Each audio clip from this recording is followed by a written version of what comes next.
Hello, and thank you for joining me today live for the intro and promos for Geezers of Gear, episode number 233.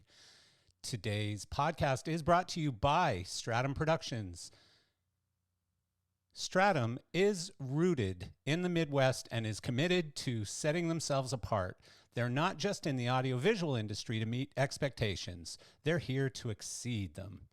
As they work towards becoming true partners in the AV world, they bring expertise, creativity, and a passion for turning visions into reality.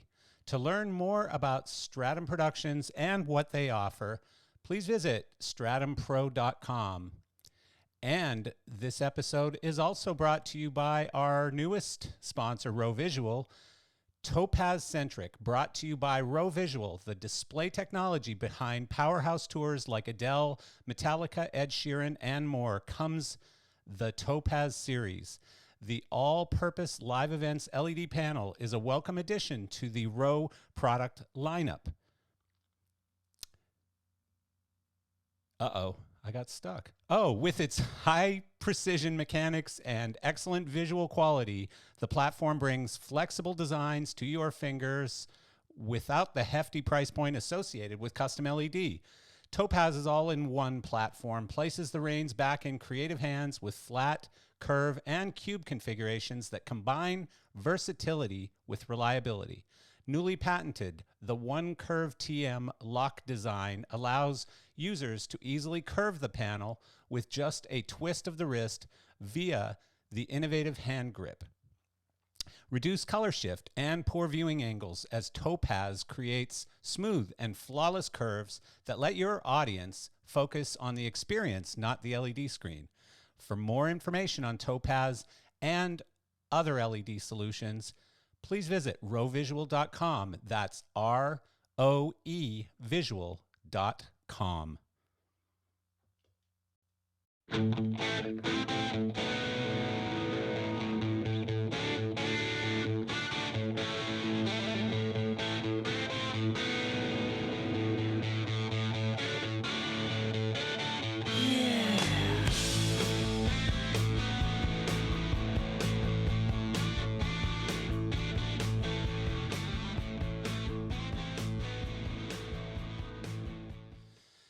Hello and welcome back.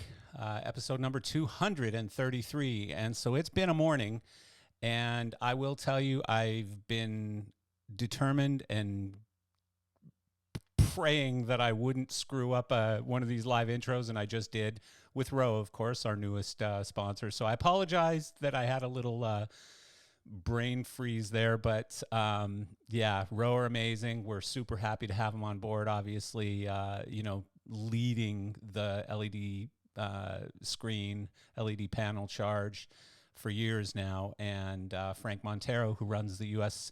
side of that business, is a great friend of mine for a long, long time. We appreciate them very much. We appreciate, obviously, them sponsoring the podcast, but we appreciate the brand as well. They're just a great product, great line.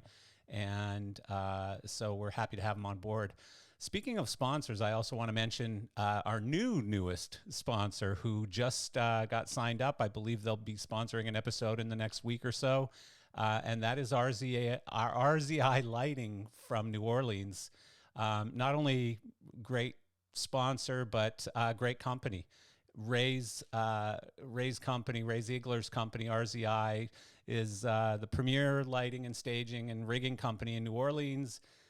Trusted local source for 25 years. And Ray's a guy I've also known for a lot of years, done a lot of business with. We spent a lot of time together on Zoom calls and stuff during COVID.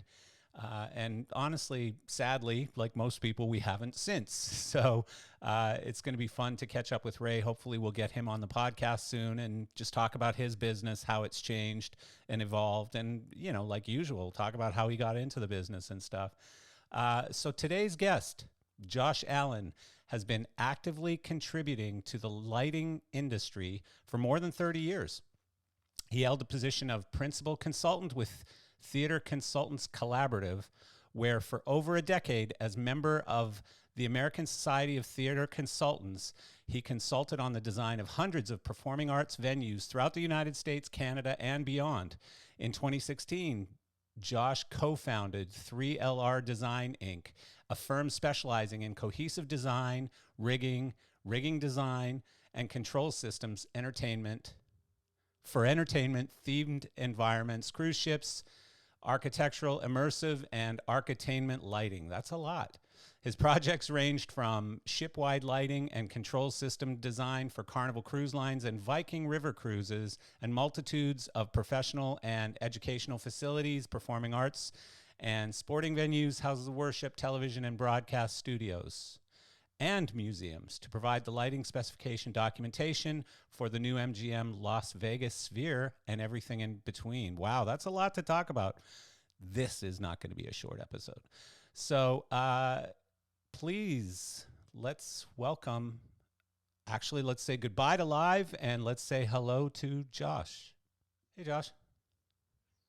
Hey, Marcel, how's it going? That was pretty anticlimactic because I counted you down and then just went, hey, Josh. Hey. Yeah, I'm good. How are you today? I'm good. I'm sitting here in Bonnie, Scotland, but the weather is not so bonny today. So What the heck are you doing which in is typical. Scotland? So I actually live here most of the year. Really? And I'm back and forth to the States. So we're recording this at 2 in the afternoon my time. So Ah, wait, so are feel you on free the to East drink. Coast? I'm on the East Yeah. Coast, yeah. Yeah, you're on the East Coast. That's right. So it's 11:11 for you now. Is that Yeah, right? yeah. Yeah. Yeah, So anyway, we had somebody on last week who was in I think Austria, and we were recording same time no, it's 10 right now, sorry. So we were recording at yeah, 10 10. o'clock in the morning my time, and he had a nice glass of white wine that he was sipping the whole time, and I'm like, I feel like I should be day drinking, like I should be morning drinking with you, so yeah, if you Yeah, that, if I do that all the time. But I mean, the toughest part of it all is that we have projects on the West Coast of America, we have projects in Europe, so sort of kind of dividing those time zones and trying to figure out where everybody is at a certain time. And there's oftentimes this little window of hours in a day where we can all kind of come together. Yeah, So yeah. it's I had no we're used idea. to it. I had no Yeah. idea you were not in the U.S. And so, what got you over there? I'm guessing Oh this has gosh. something to do with a partner, mate. No, my wife's actually a screenwriter. But what got me here, I guess, it's kind of a long, convoluted story. We've been doing projects here for the good part of a decade, Yeah. and in some way or another, um, I started 3LR Design in 2016, which was a kernel of an idea that came from my dear friend Matt Lloyd, who was the founder of GDS back in the day, and then Okay. sold GDS to ETC. Um, but we had a lot of different projects going on. So we have, a number of projects in the cruise industry. Of course, the ships are built in Germany and France and Italy and Yeah. Spain. So this made for a much easier spot for hopping off to get to those projects, So as well why as other Scotland European though projects. instead of Italy or Spain or Well, France? actually, we so maybe 6 or 7 years ago, I did some ancestry, what research, I suppose. Did a little archaeology into my family's history, and dug up quite a bit of information that my family actually comes from Cornwall in England. And oddly enough, we start looking online, getting into it a little bit more, and we find out that the home that my 12th great grandfather built was actually for sale in Cornwall, and it was built in 1637. So of course it was astronomical. It was like this estate in Cornwall, and Cornwall is not an inexpensive place to be. Yeah. So we go to Cornwall, and we go and we see it, and a company bought it that runs a boutique hotel called the Pig, and they were turning it into this boutique hotel. And I asked, could we go and walk through? They said no, health and safety, all of those things. So we met up with the foreman there, and he said, "Tell you what, come back on the weekend. I'll walk you through the site." So we went and did that. So there's a lot of family history in the UK. Um, and if we fast forward a bit, we thought, okay, as we moved 3LR design over to the UK, kind of as a home base, and we initially thought let's do that in England. Uh, Matt's in England, and then my son said, "Hey, Dad, I'm looking at universities in Scotland," and he said, "I'm looking at University of St Andrews." And we had come to Scotland numerous times, and we loved it, especially on the East Snook of Fife. And basically, he made a decision to go to school here, and we thought, well, let's be somewhere that maybe we can take him out for a meal once in a while pretty easily, or if he wants to come home and do laundry on a weekend, we're close enough that he can do that. Let him live his own life. Yeah, you don't want to be on top of him, That's but you want to be close enough that exactly. you can see him every week. Yeah, that's cool. What a great idea. Exactly, Yeah. exactly. So yeah, we see him probably every couple of weeks, and I think that was the sort of the final decision bringing us to Scotland rather than down in England. That's But wild. My yeah, so I told you earlier my son's a racing driver and he raced all year last year in England, and for part of the year he raced for a Scottish team, and I can't remember what town they're from or anything, but and I can't remember the name of the town that he ended up in, but Jeremy went. Do you know who Jim Clark is? He's dead now, but Jim Clark. he Jim was Clark. like, The name sounds familiar. I think he was like one of the very early champions of Formula One, and Scottish guy. And so every year they do the anniversary of him winning the Formula One championship in his town that he grew up in, which I could tell you later. I forget what it is, but he so they were doing the 50th anniversary last year, and so they invited my son to come bring his car there, his race car, and sit under a booth, a tent thing, and answer questions, take pictures with people and stuff. What a cool event. And so the Very cool. trucks, it was in front of a castle, and the trucks couldn't get to the castle to unload the cars, so he had to drive his car through the streets of this little village to get to where the truck could park, right? And so, just waving at people, "Hi, how you doing? How you doing?" in a Formula race car driving down the streets of Scotland, right? So it was Wow, a that's really cool. cool experience. Yeah, That's really that's cool. very Wow, cool. how exciting, man. Yeah, So yeah, for what, it's a great place to be. It 8 really is. years now you've been in I mean, other than the weather sucks. Well, it's on where we are. We're on the East Snook of Fife, so it's just the little peninsula north of Edinburgh, Oh, and okay. it's almost like a microclimate. So Yeah. it'll be raining over the hill past St Andrews and on toward Dundee and all of that, and it'll be sunny over here, and it'll be, Really? I'm doing math in degrees, Fahrenheit versus Celsius here, but it's, we're always it seems like a few degrees warmer Celsius, Yeah. maybe 10 degrees warmer Fahrenheit than they are Yeah. just 10 miles down the road. So How long it's did a that nice place take to you be. learning metric? Did that take you a while? Well, we've only been here officially full time for about a year and a half. So um, we were kind of back and forth a bit before that, but we finally bought a place here about a year and a half ago. And I'll tell you where it still gets me is I go to the gym quite a bit. So I'm a CrossFit Masters athlete, and that's a whole other podcast I can talk to you about. Yeah. But doing metric measurements in weight Oh, is always something for me, yeah. and it was a quick learning because it's 2.2 kilograms per pound. Pounds per kilogram.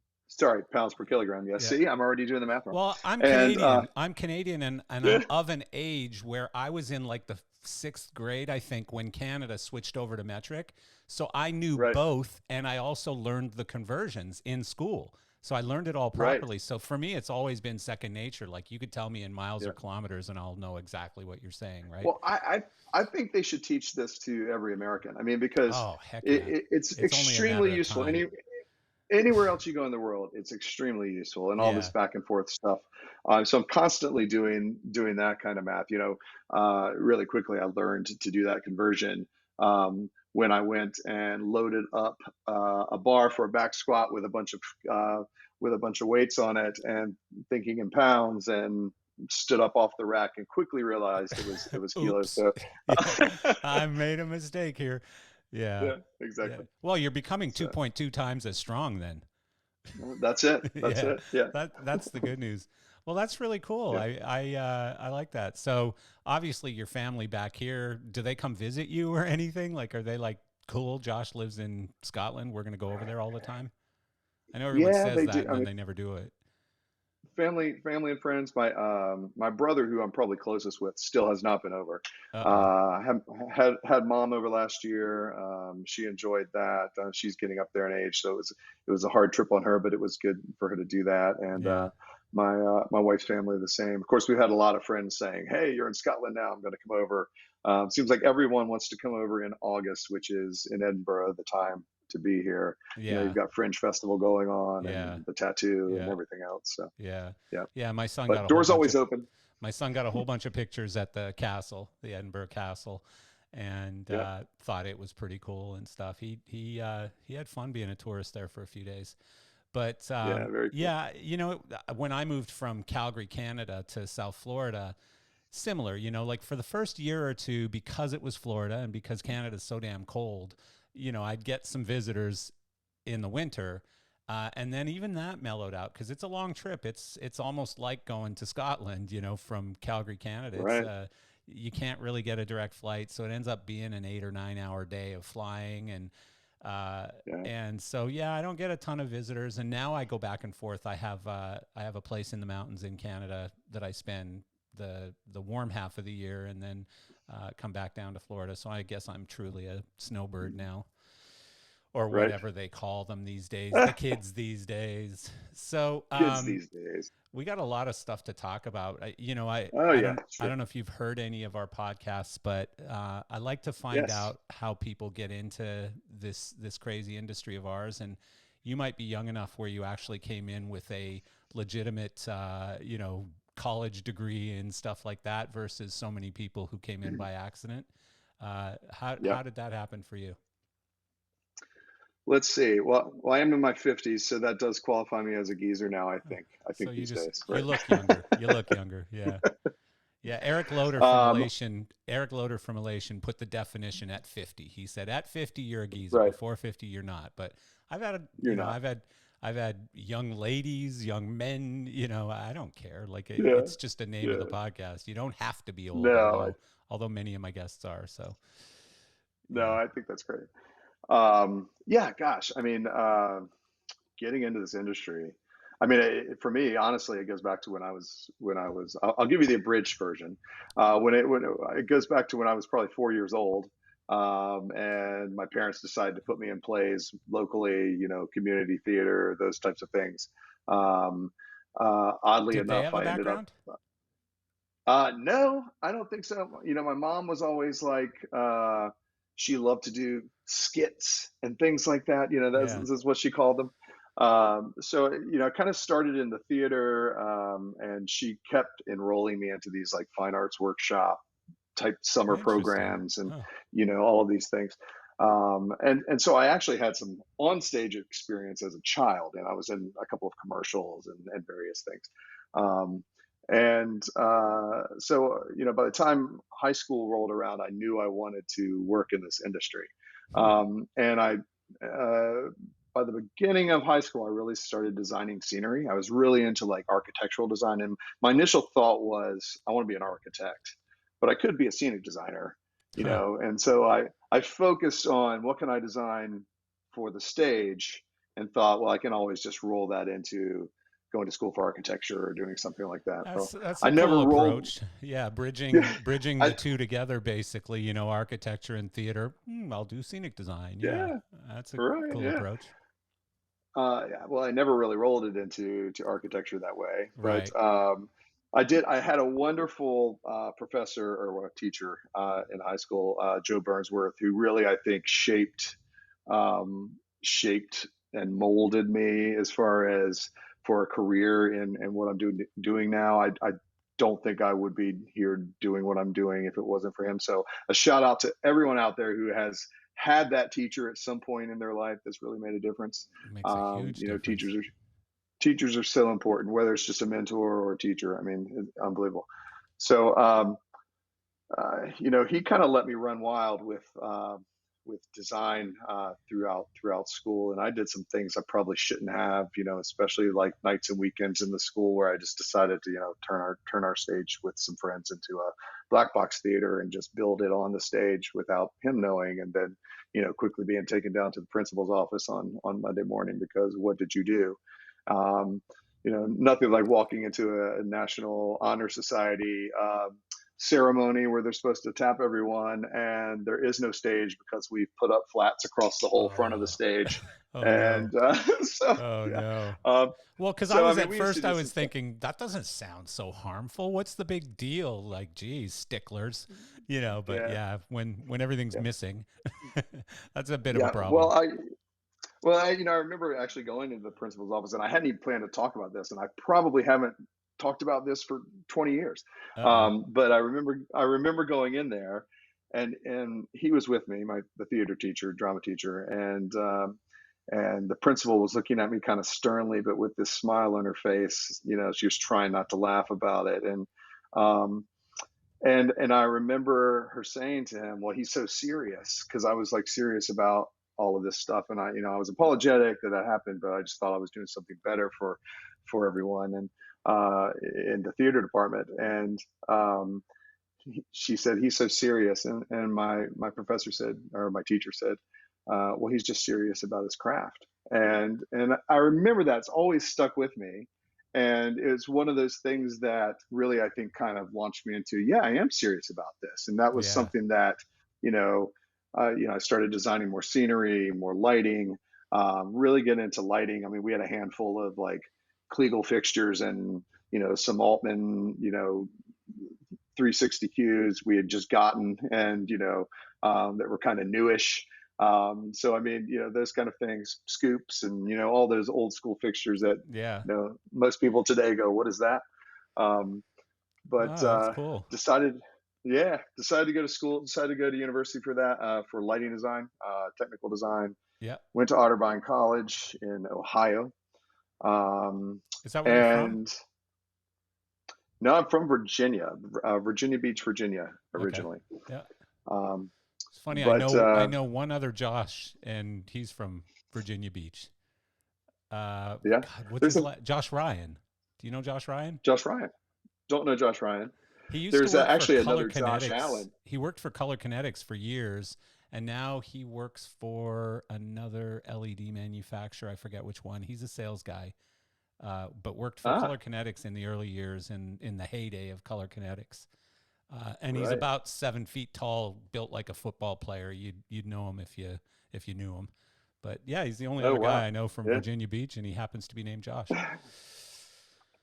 There's actually another Josh Allen from Virginia Beach. I think he's a dancer. Was on one of those reality dance shows back in the Ah, day. yeah, So anyway, yeah. um, but yeah, I went to college at Otterbein in Ohio, and the professors there were great, and befriended them, and I thought I was going to be a scenic designer at that point, and I was getting more into lighting. And um, I think probably what influenced me really to get into lighting is that I had an opportunity to work with Tom Skelton, and he was designing the Ohio Ballet, and I remember focusing with him.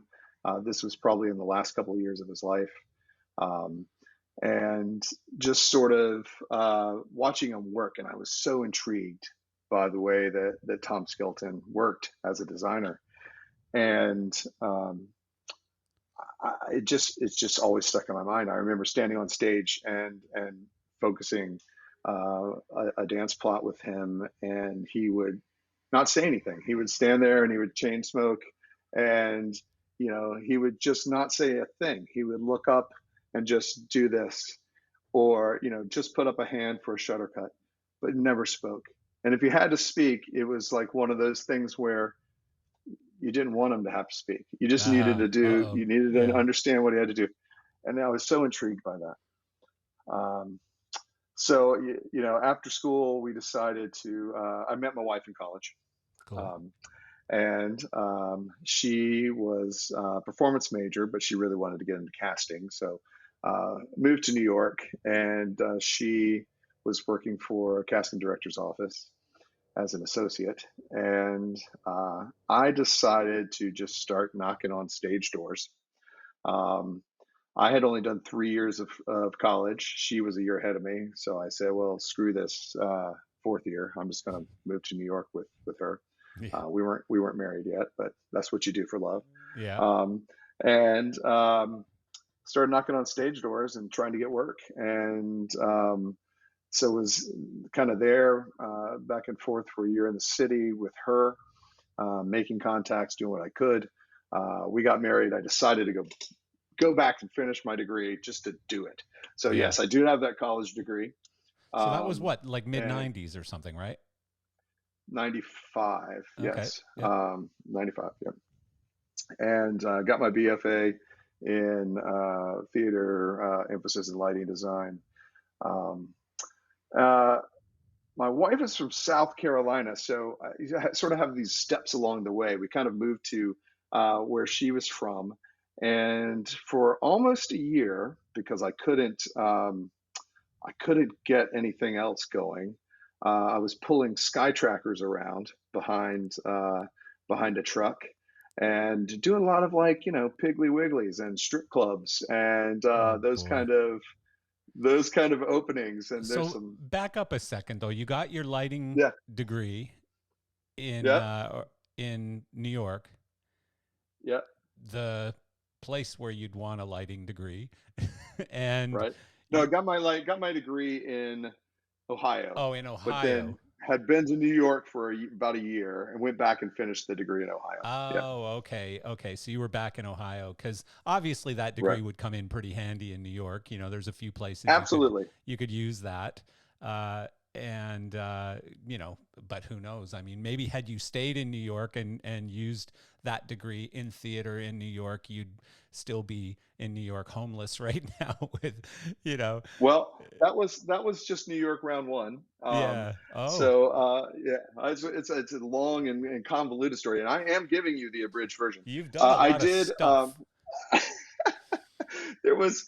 Um, r- Let me back up a sec. Right out of high school, I went and did a show on the Outer Banks of North Carolina called the Lost Colony Outdoor Drama.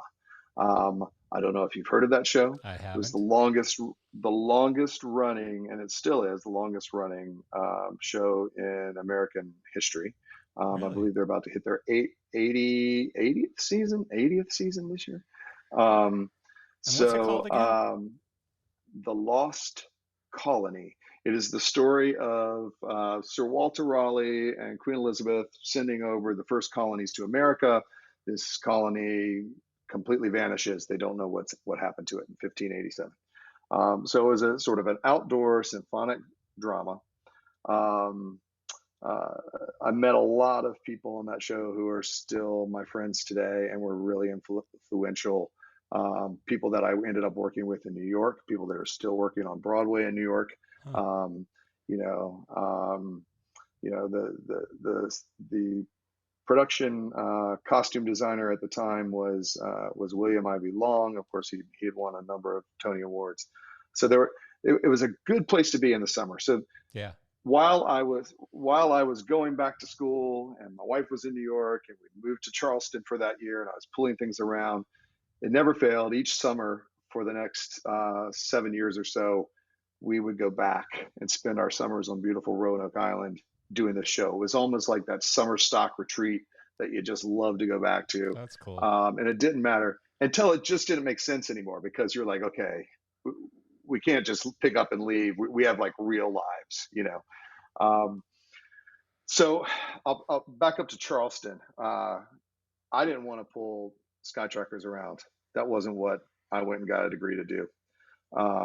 I wanted to be a lighting designer, and my wife wanted to be a casting director. And we said, well, Charleston, South Carolina is certainly not the place for that. Yeah. So we had very little money, and we were like, what can we do? We were willing to you know, sell our souls and plasma to get enough money to scrape together to move to New York. So um, I got a call from the general manager of the Lost Colony, and they were renovating their theater. And he said, Josh, and this is like before the days of like solid internet. I mean, they were like, you had your AOL and you had, your Prodigy, if you remember that kind of thing, and Yeah, of those sort of course. things that were out there. Yeah. Um, and he said, Josh, we have a problem. And he said, I know you're a resourceful guy. Um, the seating manufacturer that we had chosen to go in for, and this is about 1,800 seats in this amphitheater, has gone under, and we don't have a seating manufacturer, and the seats are supposed to go in 6 weeks. And do you know anyone? And in that moment, I think is what really changed things for me as far as getting back to New York and getting into the industry, because I could have said, no, I don't know anyone. I'm sorry. I wish I did. But instead, I said, well, I may know some folks. I may know, some good possibilities, some good options for this. Let me come back to you.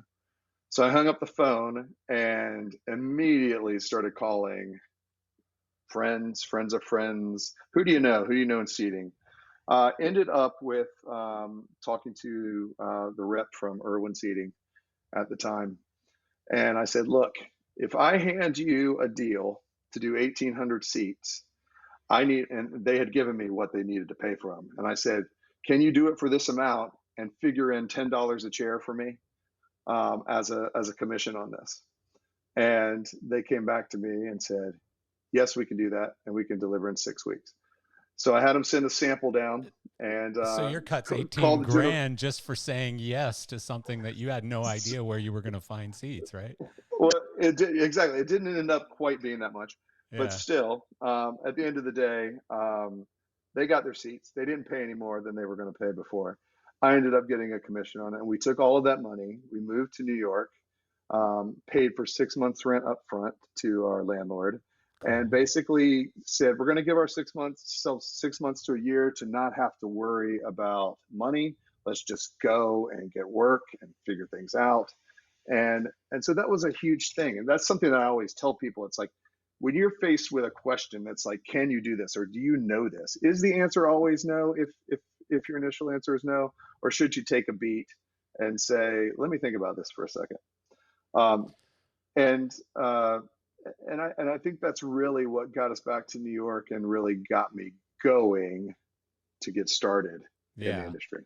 Yeah, well, and Yeah. it's funny because it's a common theme, and it's not even really let me think about that. Rock and roll business especially, it's yes, yeah, yeah. Oh yeah, Yeah. Yeah. Yeah. I'm a seating expert, no problem. Without getting yourself into trouble by, BSing Exactly. people, and without obviously causing a problem to the customer, but most of the most successful people I know in this industry are people who say yes and then figure it out, somehow. Yeah, exactly. I like to say I like to jump off the cliff sometimes and just learn to fly on the way down. I mean, Hell that's yeah. the, you know, Yeah, yeah. I agree with you. I So agree with you. yeah, Yeah. yeah. So you're in New York, rent is paid for 6 months, which is cool. That was a smart decision. And so what was work? So I kind of picked up some of the contacts I left off a year or so before. Started picking up some shows for design. Was actually doing some production electrician work, and kind of realized, okay, if I'm going to design, I kind of need to put down the wrench and Really commit. and focus on design. Yeah, because you do get to a point where you don't want people thinking of you as, oh, well, that guy's such a great production electrician. He's not a designer. Yeah, they typecast you. And so Yeah. they do, Yeah. and it's I will say that, and I love doing production electrician work. I love getting my hands dirty doing Mm, those kind of things, and I think that anyone who does that, who is also a designer, benefits from having their hands definitely. Yeah. on the gear and being able to do those things. I certainly worked with a number of designers in that time, that I won't name names, when I was production electrician, and they were what I call book designers. They went to school, they learned by the book. That was the design work that they did. But when it came to physically putting a show in and making things happen, some of the conversations that you'd have, it was pretty apparent that they didn't quite understand what someone was going through to be able to give them what it was that they were asking for. And Hmm. I think that people that actually have that experience on both sides, even when they do put down the wrench, they gain a lot from that. Yeah. So yeah. That's a good point. Um, Yeah, I'll so tell you, back to a racing analogy. So, when my son first started racing and he was in karts, and I had to buy a trailer, and I had an F-250 pickup truck, and I never wrenched on any of his karts, thank God, because he would have crashed. But I'll tell you what, by driving the truck, I learned how to pack the trailer, because when it right, was packed wrong, it was doing this down the you highway and feel it. people were flipping me the bird and stuff. And when it was Yeah. packed properly, so I went, "What's the deal here?" And somebody said, "Well, it's all packed wrong." So I said, "Okay, show me how it should be done." And they did. And from then on, whatever mechanics we were using or whatever, I'd say, "Hey, make sure you do it like this." And so sometimes you have to put the show in to learn how to design the show. It's a very, very good point. Yeah, actually, and that's a great It's a analogy. wacky And I think, analogy. I have many. no, it's not that wacky because I will tell you. I mean, when I was in New York during this time, I was I was I was designing a show. Gosh, where was it? It was in the theater at Marymount Manhattan College. Um, and it was a show that was supposed to be workshopped for what would hopefully be a Broadway run or something moving on. Didn't get that far, but I remember there was no one that could. We needed some additional fixtures. We got to a point in the show, some numbers were added, things happened. We didn't have things in place. Hmm.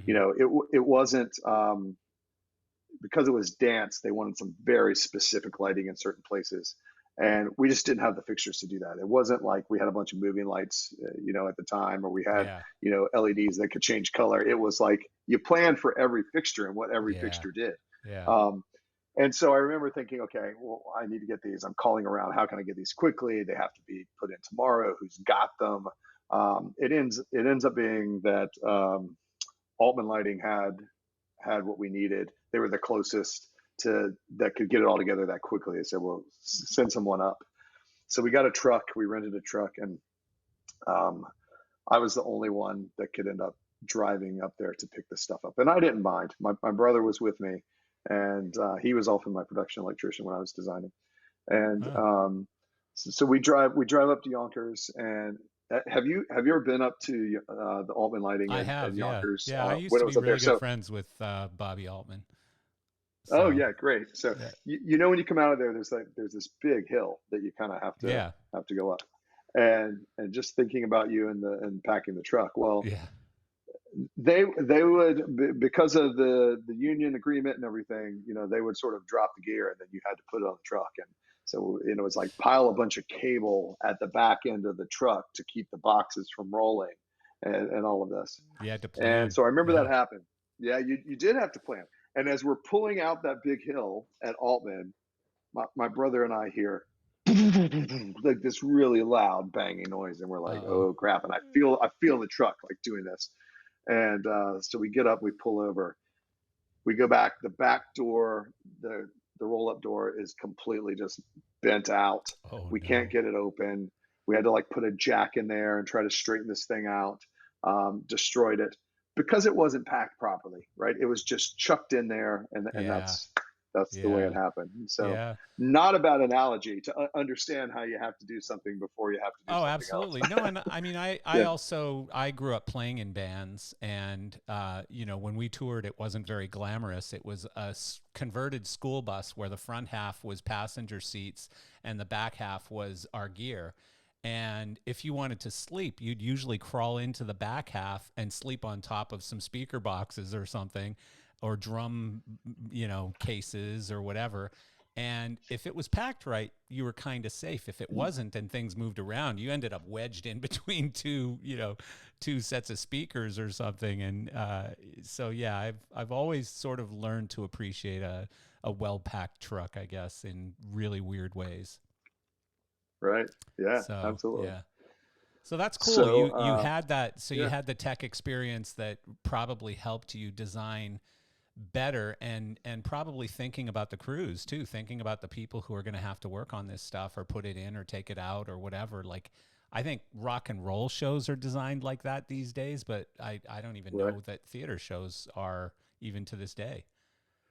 Oh no, I still feel like theater shows to this day, even being a part of them and being just the designer Yeah. and not doing all that other stuff. I see that. I feel like there's a lot of magic that kind of happens Yeah. with theater shows, or expected magic that just happens. Hmm. I do feel like sometimes people think they can just wave a wand and that's all it takes, go and make it happen. And it is important to understand all of those people, the crew and the staff, and who has to do what to make those Yeah. things happen. So Yeah. yeah, yeah, really important. So how did so you did that I think you said it was a dance thing at Marymount, and I think that ran for a little while, right? Like for a couple years or something. No, actually, that was a really short run Oh, on was it? that one. Yeah, it was. I was doing another show where I was the designer, and we did it. We did a production. Do you know Herrick Goldman? I do know Herrick. Yep. Yeah, Herrick. Has Herrick ever been on the podcast? Herrick won't come on. I've asked him a He few won't. times. Everyone other than Herrick has come on, but Herrick won't. And Why won't he come I on? think it's because I always ask him during an election cycle, and him and I, let's just say I don't vote the same as him or most people I in our got you. industry probably, but I'm not vocal about it. Like I'm not. I'm Right. not a winger of any wing. I'm Yeah, Canadian. yeah, Like yeah, normally we're yeah. pretty liberal people. But I'm Right. also a businessman. So when you become a Yeah, yeah, businessman, generally you start looking, okay, what are my costs looking like here? Why am I paying this fee for whatever? And that gets you leaning to voting a particular way. Um, but I don't care about it. Like I've never even asked my friends who they voted for or any of that kind of stuff. But yeah. I just have a suspicion that that's maybe Uh, part of well, the decision you do making. you. Herrick does him. I'll do me. I like We're Herrick. I yeah, like yeah, Herrick. yeah, yeah. Yeah, Like the reason I ask, go ahead. I did a Zoom thing during COVID. I don't know that you ever came on one of them, but we did a weekly like a happy hour every Wednesday at 5 o'clock, all for I don't know. I think we did 70 episodes or something, Right. and it would be anything from 30 to 120 people on there any given week, right? And sometimes it was heated, sometimes it was really fun, but Herrick was always there, bitching about everything while he's sitting in a beautiful library drinking probably $200 scotch or something, right? Oh yeah. Yeah, Yeah. and I Yeah. mean it was just classic Herrick, right? But Oh, totally. it was always a lot of fun, and I got to know him really well during that period. Like I hadn't really done any business with Herrick prior to that, Mm. and Yeah. we've talked a lot since then. But I like the guy. I wish he'd come on. Yeah, well, I bring him up because I mean, we're friends, and whenever I'm in the city, we try to, try to see him, and of course, see him at all the trade shows, and Yeah, we yeah, like to hang out. We talk Scotch because I'm in Scotland, but yeah. the reason I bring him up is because I think I first met Herrick in, I was either 98 or 99. I designed a show at the New Vic on 42nd Street, and Herrick was just finishing a show that was coming out of there, and that's where we met.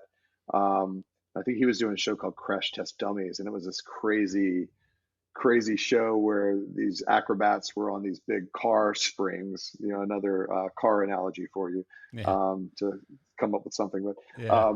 and they were jumping around like Crash Test Dummies and doing this whole thing, and I thought Fun. this thing is crazy. It was the first time I ever really saw, got my hands on some color kinetics gear, Hmm. to kind of bring that back into conversation. Yeah. I actually talked to the folks at Color Kinetics, in Boston at that point about, if they needed a representative in the city and, what that looked like. Um, but yeah, so I did a show then that went in there, and we were kind of touring it around the US. So sort of every other weekend, I would fly out to the new place and, put the show in, make sure it went in okay, and then fly back and then do that a few weeks later. And so it was it was a fun time where I felt like I had all of these things going on, like when you're really getting things going, and at that age in your Yeah. 20s, and you're just like, you don't say no to anything. I was taking whatever show came up. I was lighting shows. I was lighting some television as well. So did quite a bit of work. Did some work at Screen Gem Studios, and then also out in uh,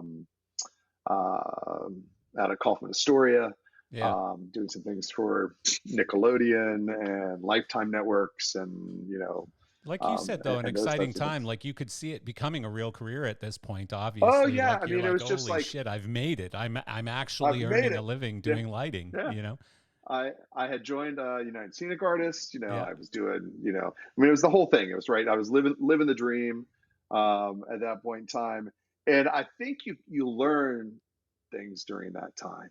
You learn good life lessons, and I think one of the things I learned was you can't always say yes to everything, Yeah. because you only have so much to give, and if you can't give 100% to what you're working on, then you're not giving enough to the projects that you're working on. I mean, you can't give 50% to 10 projects if you can only Yeah. do 5 projects and you give 100%. So I remember there was one winter in the city, and it was so cold, and we had these big snowstorms, and I I got so sick. I had walking pneumonia. I was doing like, I think, 4 shows at one time, so I was literally walking across town, back and forth, theater to theater, as these things were happening at the same time. I was doing a show uh, down in the village, little tiny off at HB Playwrights down in the village. And I remember walking into that space and thinking, I am so sick. I am so sick. And I just crawled in under the seating bank and like laid next to dimmer racks and had to fall asleep. And the production managers would not let anyone bother me. And they essentially let me just sleep down there for 8 hours. And Jesus. I think after that show, um, is when I really kind of leveled off and went, okay, okay, I felt like I've made it to this point. I'm doing what I want to do. I'm doing what I love, but it's getting insane. So we have to like really, Back it up a bit. level Yeah. this, back it Yeah. up a bit.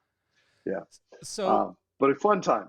yeah, I mean, it sounds like it. It sounds, again, like my son right now, he's off. Actually, he just flew out today. He's coaching a bunch of drivers right now because, racing is difficult in that it's really, really expensive when you get into cars and you don't have full sponsorship. So he's been very fortunate to have some sponsorship, but it just keeps getting more expensive, like into the many hundreds of thousands of dollars for a season kind of thing, right? So you need massive corporate sponsorship or a team that just says, hey, we'll hire you as a driver. And he's got some of those options sort of rearing their heads. But meanwhile, he's out making money coaching other drivers, young drivers and stuff. And it's sort of one of the things that I've always taught him, and I say to everybody, like when we used to have mechanics who worked for us, and generally they'd always complain, oh, I'm not making as much money as you, I don't make enough money, blah blah.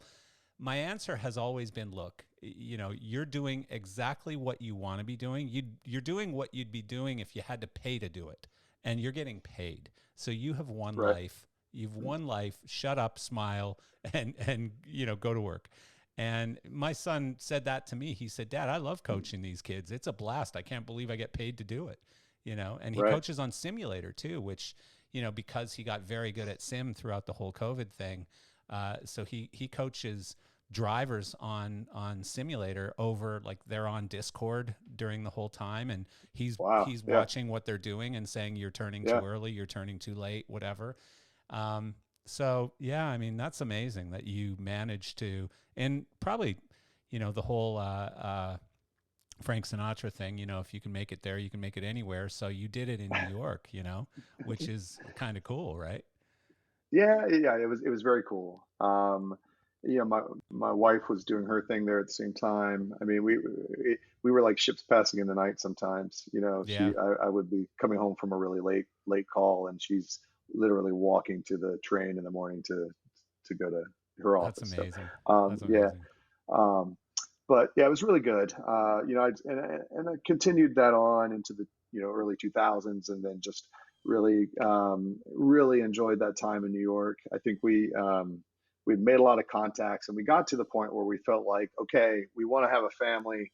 We don't we don't necessarily need to be in the city anymore. I think a lot of people go through that where they're like, I got to be in the heart of it all. I got to be in the middle of the rat race, and then you get to a point where it's like, okay, I'm established enough that I can do what I'm doing from outside the city. Yeah. So we made a decision to move to North Carolina, um, to Raleigh, North Carolina, which is we had a lot of friends kind of in that area, and we had North Carolina ties from our Lost Colony days, and all of that sort of thing. Um, and what I was going to do was just continue to design. I would go back and forth to the city. I would go to regional theater. I would go to fly out to wherever. I just needed an airport, and Raleigh had a pretty good airport. So it made sense. So we decided to have a family. Had our son Sam. That was a great place to really raise him. When we got there, I took a position. I had somebody once tell me, you can have no one pull the wool over your eyes on anything because you've really seen all sides of this industry. Took a position as an installations manager for a small theatrical dealer, lighting company doing install work. I was there for about a year, and as I continued to design and do what I was doing, and then was approached by the ETC rep in the territory, and said, hey, are you interested in coming to work with me as a rep? And I thought, well, I've never been a rep. I've seen what he's done, and I gotten to know him, and he was a wonderful, wonderful man. His name was Bill Only. He's no longer with us, but he said, yeah, come to work. So he took me out on a job interview on his bass boat, as you do in North Carolina. Yeah. And yeah, and I ended up working with Bill for about the next 4 years or so, before having conversations with Robert Long and Curtis Casefang at Theater Consultants Collaborative. I'd known Robert, who had been a Lost Colony guy. His whole family had for so many years, and turns out Robert and I lived only a few blocks away from each other in New York and never knew it. But they had started a consultant agency called Theater Consultants Collaborative, and talked about me coming to join them to design theaters. I was designing a lot of lighting and control systems. I've certainly gotten a lot of experience doing that on the rep side of life with Bill at the WH Only company, and went on to be a theater consultant with them for more than a decade. Wow. Designing hundreds of facilities, all over, but primarily U.S. and Canada. So We had now some you're international designing, projects. though you're not designing shows, you're designing installs. You're designing the actual theater. Designing theaters, yeah. So as a theater consultant, I mean, so we're constantly working with architects and engineers. I mean, Yeah. those are typically our clients.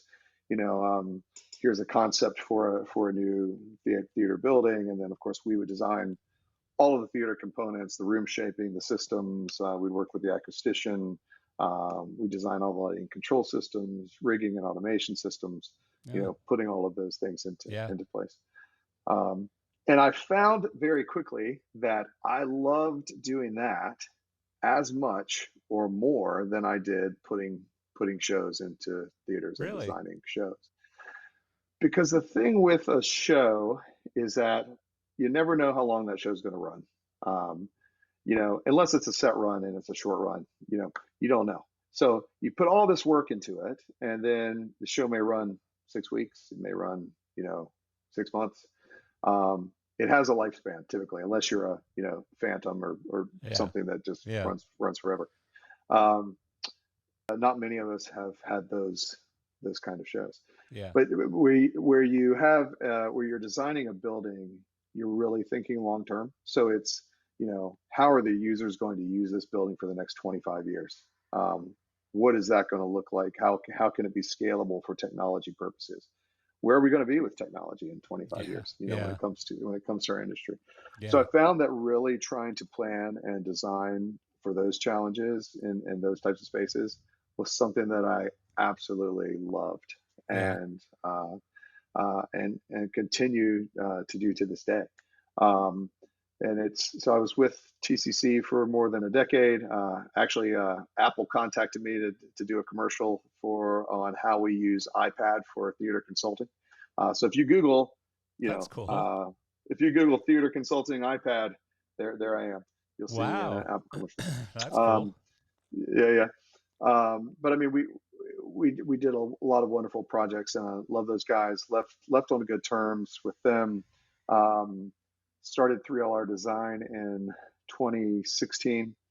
Um, TCC was primarily living in the theater world, doing only theater projects. I wanted to do arenas and cruise ships and other types of projects that didn't fit into that theater mold, and architectural architainment type design. Yeah. Um, and kind of ventured out. No sooner did that happen, Marcel, than I got a phone call that my dear friend and previous employer Bill Only had passed away Yeah. from WH Only Company. And I got a call from his widow, and she basically said, I think Bill would want you to have this company. Would you be interested in Damn. buying this company? And it was never on my radar to do Yeah. that. Never on my radar. If you had said, "Do you want to be a rep again?" I would have said no. It wasn't on my radar. I was happy doing what I was doing. Um, but she put it to me in such a way, and it was a really good opportunity that my wife and I talked about it, and I decided, okay, I think it's the right thing to do. So we purchased the rep agency. But you had already started 3LR? Already started 3LR. Yeah. Huh. Interesting. Um, so uh, so now we had this sort of situation where um, I had a design firm and a design company designing projects, and I had a rep agency that we had purchased. Now our territory for the No rep conflict agency was there. exactly um, our Yeah. territory for the rep agency was the Carolinas and Bermuda, North and South Carolina and Bermuda, and I tried to really draw a line in the sand. It was like, okay, here's how we do this, and here's how we avoid this conflict. I won't take projects that will pay out commissions, on the rep side that I'm designing. I Yeah. won't, or if I do take a project, there's no commission paid on that particular, you know on that project. So there was a lot of kind of balancing that and working that out, but we try to be very transparent about that, and owning both those companies. um, Added a number of great people to. I renamed it Huco Lighting and Controls. People called it Huco anyway because it was the WH only company, um, and took on a lot of great folks there and really built that company up. And then 5 years later, was approached by Sesco, the largest rep Yeah. Yeah. Very agency familiar. in the country, and they wanted to acquire Huco. So we did a deal. Um, they took Huco. I stepped away and went right back to 3LR, which I had kept going, through that whole process. So that really allowed me to refocus on 3LR and doing what we were doing Very cool. at Like that point. the pieces just Yeah, all seem to fall together so well for you, I throughout. know. Like Yeah, it's almost like you did it on purpose, all of it. it's Y- well. I did have people say, "Did you plan all of this like Yeah, this?" And I I said, mean "Well, it no, sure looks like it. Yeah, it looks like it. It I looks can't amazing. I can't be that. Yeah, I can't be that fortunate to have planned it." But yeah, so 3LR was going great. We were doing a number of projects, some larger scale stuff. Of course, a lot of things we were signing NDAs on, things that we can't talk about. With 3LR, we design a lot of projects that I like to say we white label projects for people. Um, so there may be other consultants, other designers that everyone knows, Yeah. that we can be the guts behind the glory, and we're okay with So you're doing doing all the that. work, somebody else Uh, gets the credit. Is that what you're saying? I'm not gonna say all the work. I'm not gonna say all Yeah. the work. Yeah. But yeah, but we actually do a lot of white label design for for other companies. We do that here in the UK and in the US. Um, Do you still and of course, maintain we an do. office in the US? We do. We have, so there's, there's 14 of us now at 3LR Design. So we have offices in, let's see, we have a person in, Are they all remote? we have a person, they're all remote, all Oh, remote. cool. Yeah. So Good. we have folks up and down the East Coast. We have Louisville, Kentucky. We have a person in Austin and San Francisco. And then we have some people over on this side of the pond as Very well. cool. So Yeah. everyone works remote. I should say that I did kind of borrow that model from TCC. It's a tweaked version of that model, but TCC was one of the first consultancy firms to say we're all going to be remote. We're all going to work from home.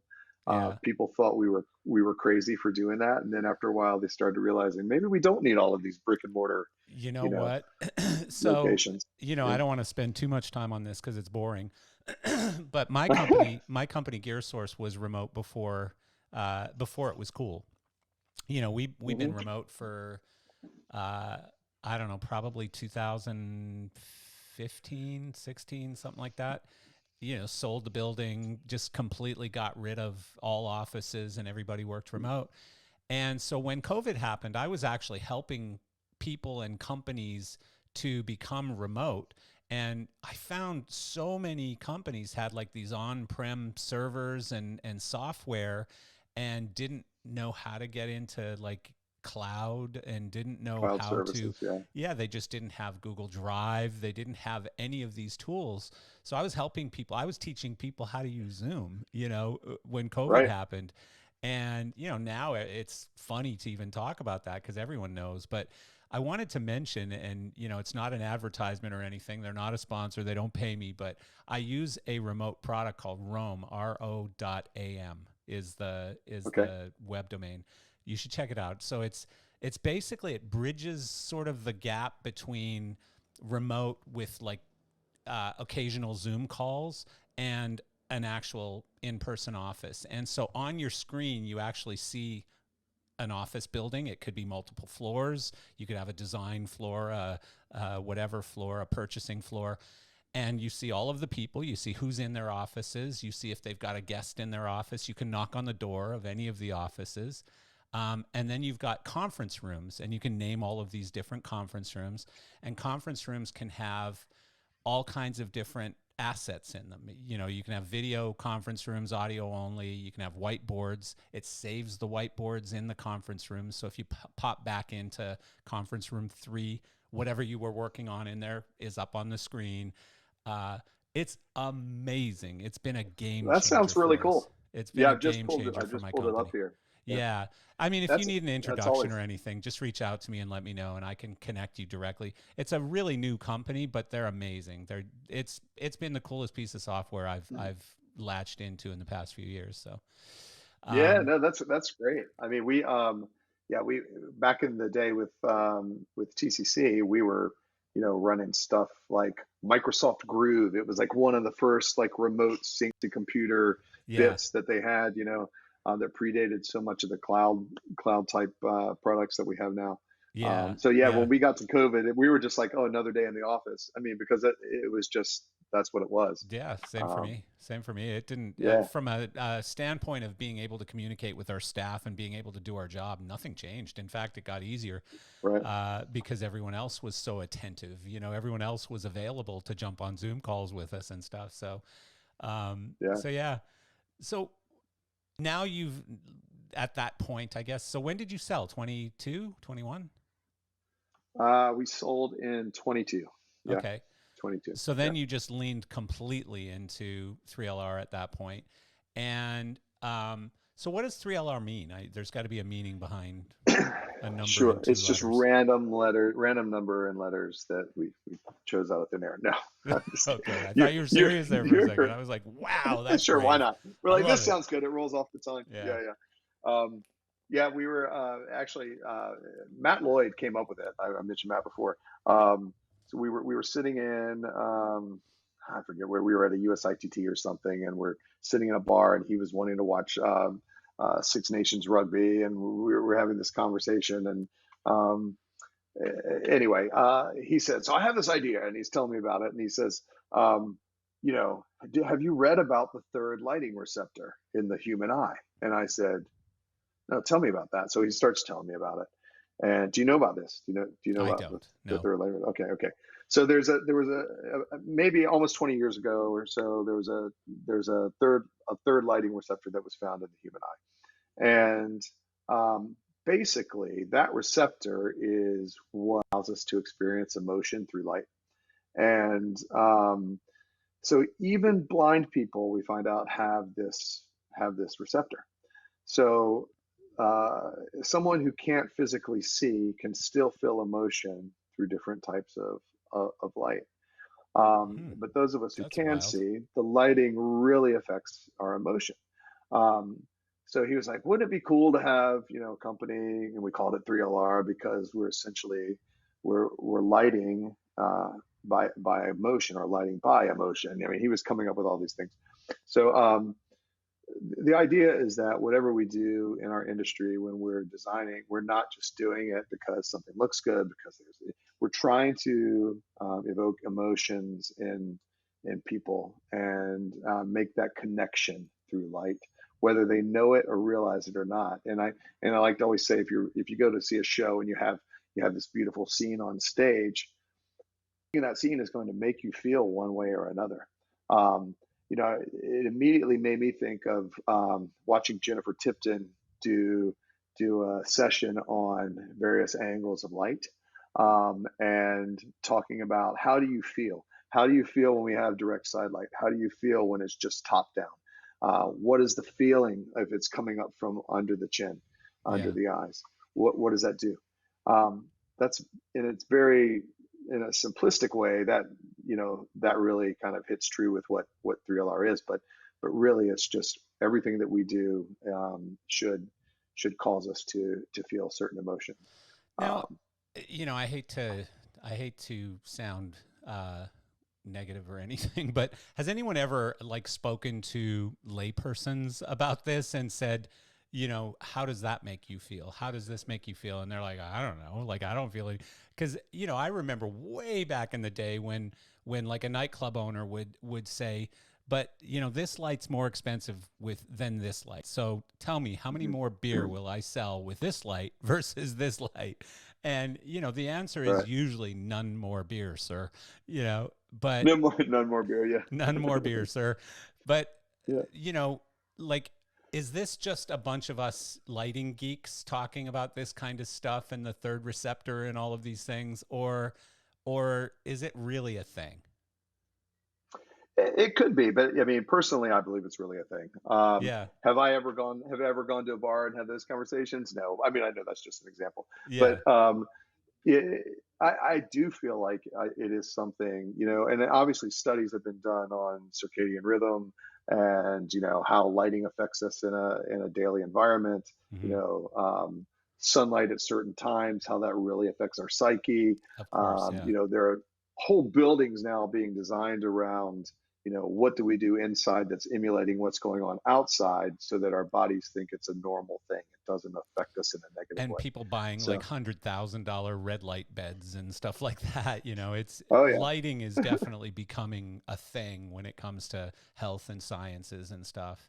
right. And myself, I was in the LED business from a very early time in that business, so I followed that whole wave of circadian rhythm and companies that were actually creating lighting that was automatically following the natural and so yeah, again, but trying to use that as a selling point on a customer is a tough one because you're like, this is really going to change your mood or whatever, and they're like, I don't know, Yeah. I don't feel any different. you know, But I'll give you a really interesting little story about that, and cool. it has to do with penguins. Um, we, we Penguins are I'm just not going to damn say where. interesting. Yeah, Period. That's all there is to yeah, it. They're penguins are interesting. yeah. I'm not going to say where, but maybe 5 or 6 years ago, was at a gala in a large aquarium, and we were in town for some other project work, and there was this fundraising gala.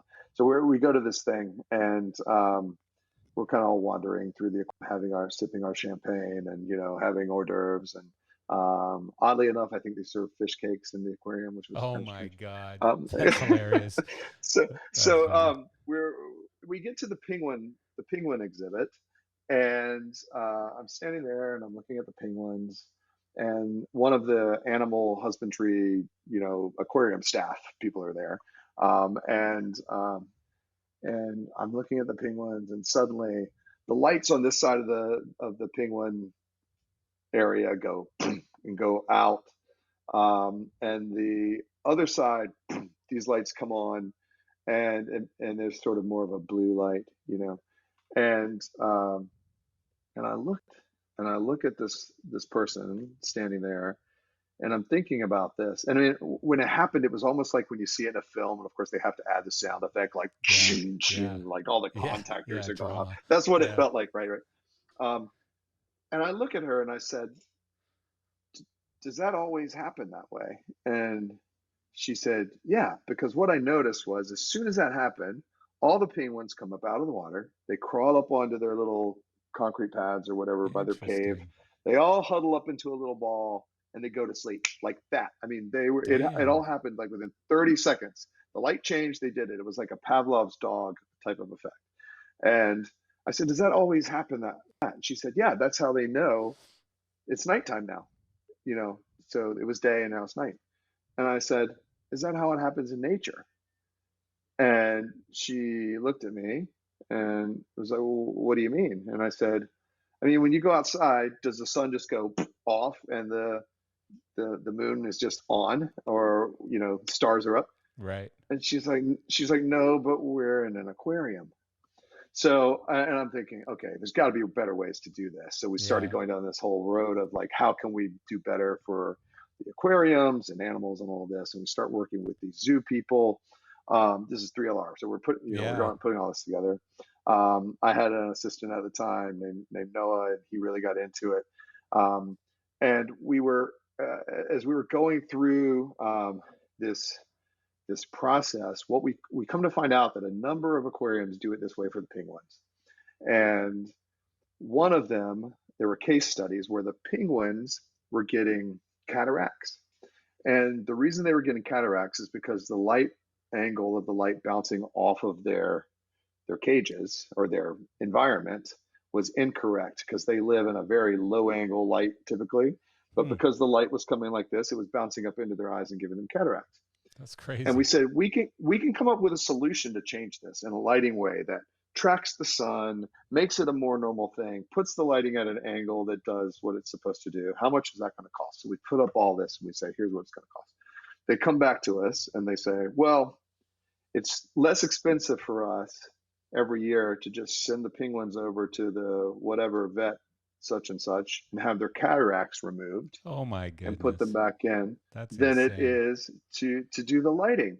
That's terrible. And isn't that crazy, crazy That is story? So terrible. I mean, Yeah, well, I learned a little uh, bit of that stuff too. Again, in the LED business, when being here in Florida, turtle lighting is a pretty big thing.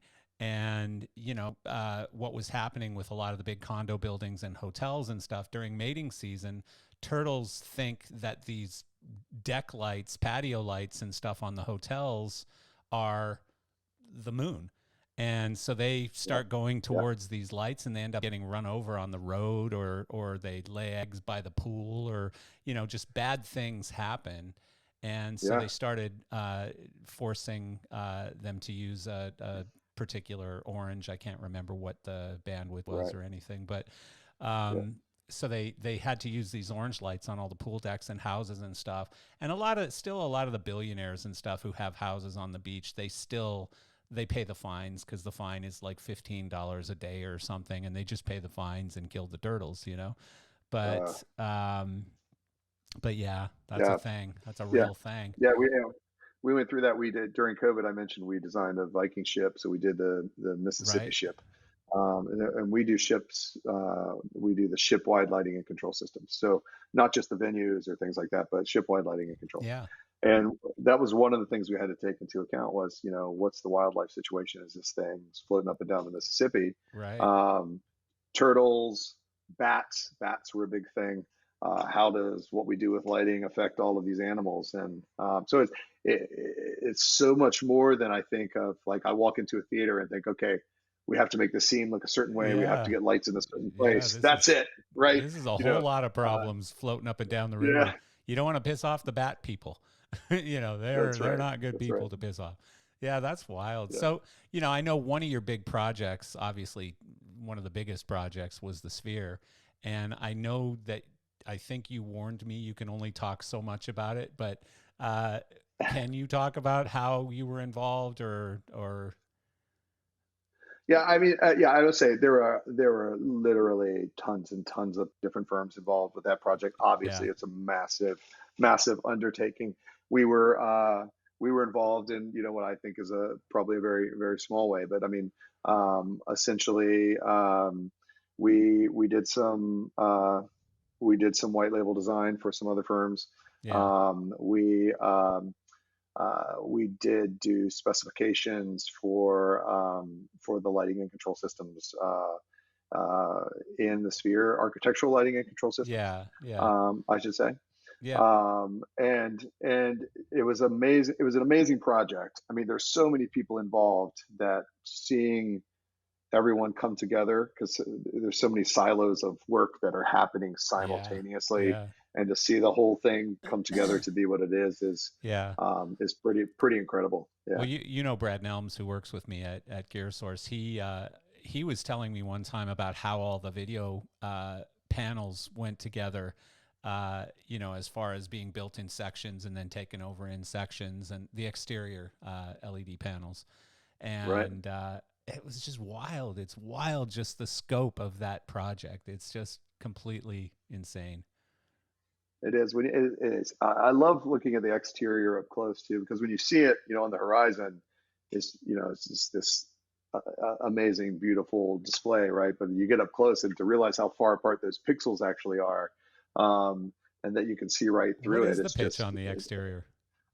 don't remember off the top of my head, but it is impressively distant from one another Like when how you're distant? when Like you're up four close. inches or Like you something can like that? no, no, more than that. I think. Oh, I really? think they're a foot or more. Oh, I'll have Jesus. to don't No, quote me no, on no. that. It's all good. I'm just But curious. yeah, I'm just yeah, curious. Yeah. yeah, I yeah. They're haven't. far apart. I don't think I've actually been to Vegas since it's been open. So I've seen it multiple times in being built, but I haven't been there because I missed LDI last year, and so I haven't been there since I guess almost 2 years ago, a year and a half ago, or whatever. But Right. yeah, I mean, I think everyone I talk to has a different opinion of the Sphere. I've talked to locals who hate it. They think it's an eyesore from the outside. I think it's kind of cool from the outside. I think from a marketing standpoint, it's as big as it gets. You're not going to like Right. again going back to racing during the F1 race, like watching the happy face guy, with his eyes following cars as they were going down the track. I mean, that was just really cool. Corny but cool. Just a lot of really cool things that I've seen that do. That Yeah. maybe again as locals they go, okay, I get it. Now let's move on. Um, Right. from a show standpoint, I'm just not. I don't know. Like everyone talks to me, every single designer, every friend I know in the industry keeps talking to me saying, "You got to see it. It's incredible, the U2 thing." And I missed it. It's over. Right. And I'm not Yeah. sad I missed it, to be perfectly honest, because I'm not a fan of U2. So I'd be there looking at just the technology, and to pay $1,200 a ticket or whatever to go see a whole bunch of video gear. I'll wait. I'll see it like, when it's got the planetarium playing in there or something, and I'll go, wow, this is amazing, but, Right. but I, Yeah. I wouldn't want to see a band, like I mentioned to you before we started recording, I've always, since I was a kid, been a huge Led Zeppelin fan. If they were ever to reunite for one more show and do it in the Sphere, I wouldn't want to see it. I just wouldn't want to see it. Like to me, you can't see the band. All you can see is all this Right. other stuff that's going on, and so yeah, I don't know. That's just my opinion, and I'm sure there's a lot of people rolling their eyes listening to this. But It's just No, my I think opinion. it's. I mean, I think it's certainly impressive in there. I agree with you. Like when you're up in there and you're looking down, it's like to see the band, and where are they? They're down there Yeah, very you small. got to look I for mean, them. it's obviously an immersive experience, Right. and I think when you're going to a show there, you're probably going for that experience just as much, if not more, than going to see whatever event that you're going to see. And that, Yeah. I think, as we were talking a little bit before, it will be interesting to see once they start having other types of events in Right. there. Yeah. Whether it's a fight or some other type, sporting event or Yeah. whatever that may be. Yeah, I'm a So big we'll, fan of Dana White and the UFC, and he's taking a big risk by doing this, and he's doing it on Mexican Independence Day, and so it's a big deal for the UFC, for him, and for the Sphere to show that, hey, you can do a normal thing in here, but make it a spectacle. I'm still right. curious as to what that's going to look like, because you got two guys fighting, and Yeah. all this stuff going on the screens. Like, is it just a big IMAG? Is it, I don't know what Right? they're going Are to they do just with it. like massively fighting, I don't up know. here as Like, it's well? going to be Yeah, I don't know. interesting. It's going to Yeah, be interesting, yeah. like every time somebody punches, is it going to be like Batman and Robin with pow, bang, boom, Ripples pow? across the whole space. Yeah, I Yeah, know. Yeah. Yeah, or a video yeah. game. Like, make it into a video game, right? Like, when you Right. punch Yeah. something in a game, and it all goes slow motion, and like, who knows what they're going to do? Like, they're having creative meetings every day, I hear, Oh for yeah. that event. Yeah. So it's going to be interesting. But yeah, I mean, that Yeah. had to be cool to be a part of. It's a nice thing to put on your resume, even if you were doing Yeah. white label work for another design firm. You were there, you did work, you Yeah. spec Yeah. some Yeah. stuff and whatever, right? So that's Right. cool. Right. Yeah. Another Yeah. No, it's definitely a cool project. topic I actually wanted to ask you about. I got a whole bunch of things, and we're gonna run out of time at some point today. But um, another conversation that I've been having with people that's a little bit controversial, and certainly opinions from way over here to way over here. AI, specifically Mm. relating to lighting design, systems design, lighting controls, when and how it replaces lighting operators, just all kinds of sort of topics around that. And you have some designers who say, yeah, it's disgusting. Anyone who even talks about it is crazy. But you know what? I mean, it's one of those things like the internet and the iPhone and whatever else. It's not getting put back in the bottle. So, Mm-hmm. do you have any thoughts on that?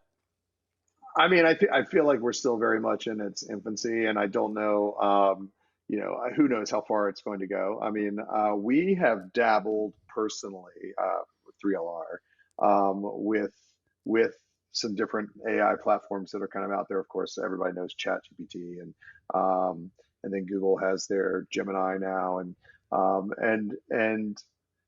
how those roll in we do in our industry, I think is yet to be seen. But I know people that are actively trying to work on some of these things. I mean, from my perspective, we're constantly uh, putting up concepts and pitching concepts to clients and those types of things. So from a visual standpoint, it's been interesting to kick some prompts into an AI, knowing what we want to end up with, and saying, okay, let's develop our concept visuals like we normally would, and then using the tools that we would normally use.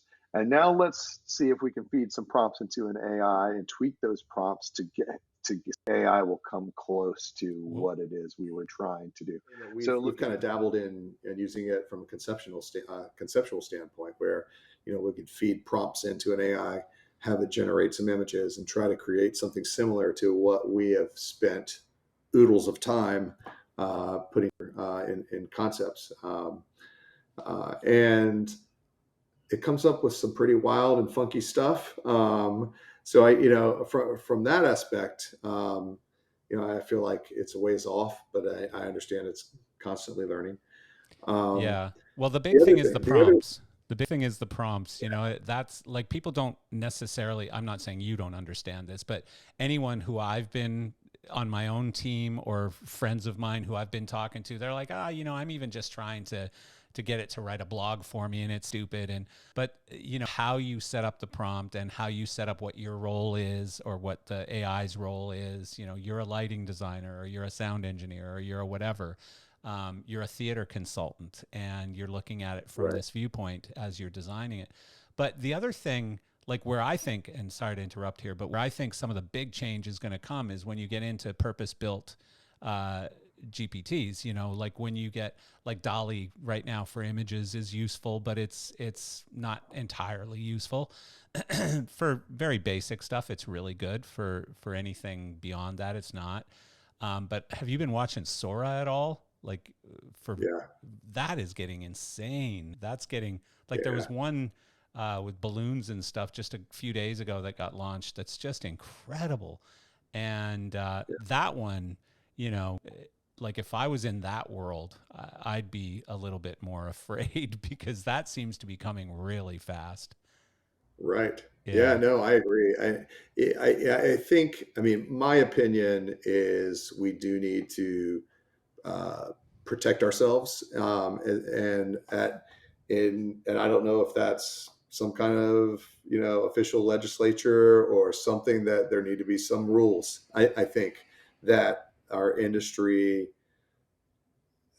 and in general, we all need to follow to make sure that anything that is being created by a creator, a designer, a consultant, someone like that, that we are protecting that person and the work that they do, to the extent where they cannot be replaced or attempted to be replaced by an AI. I mean, obviously, I know there were a number of strikes in Hollywood for this very reason, recently, and what's happening with film.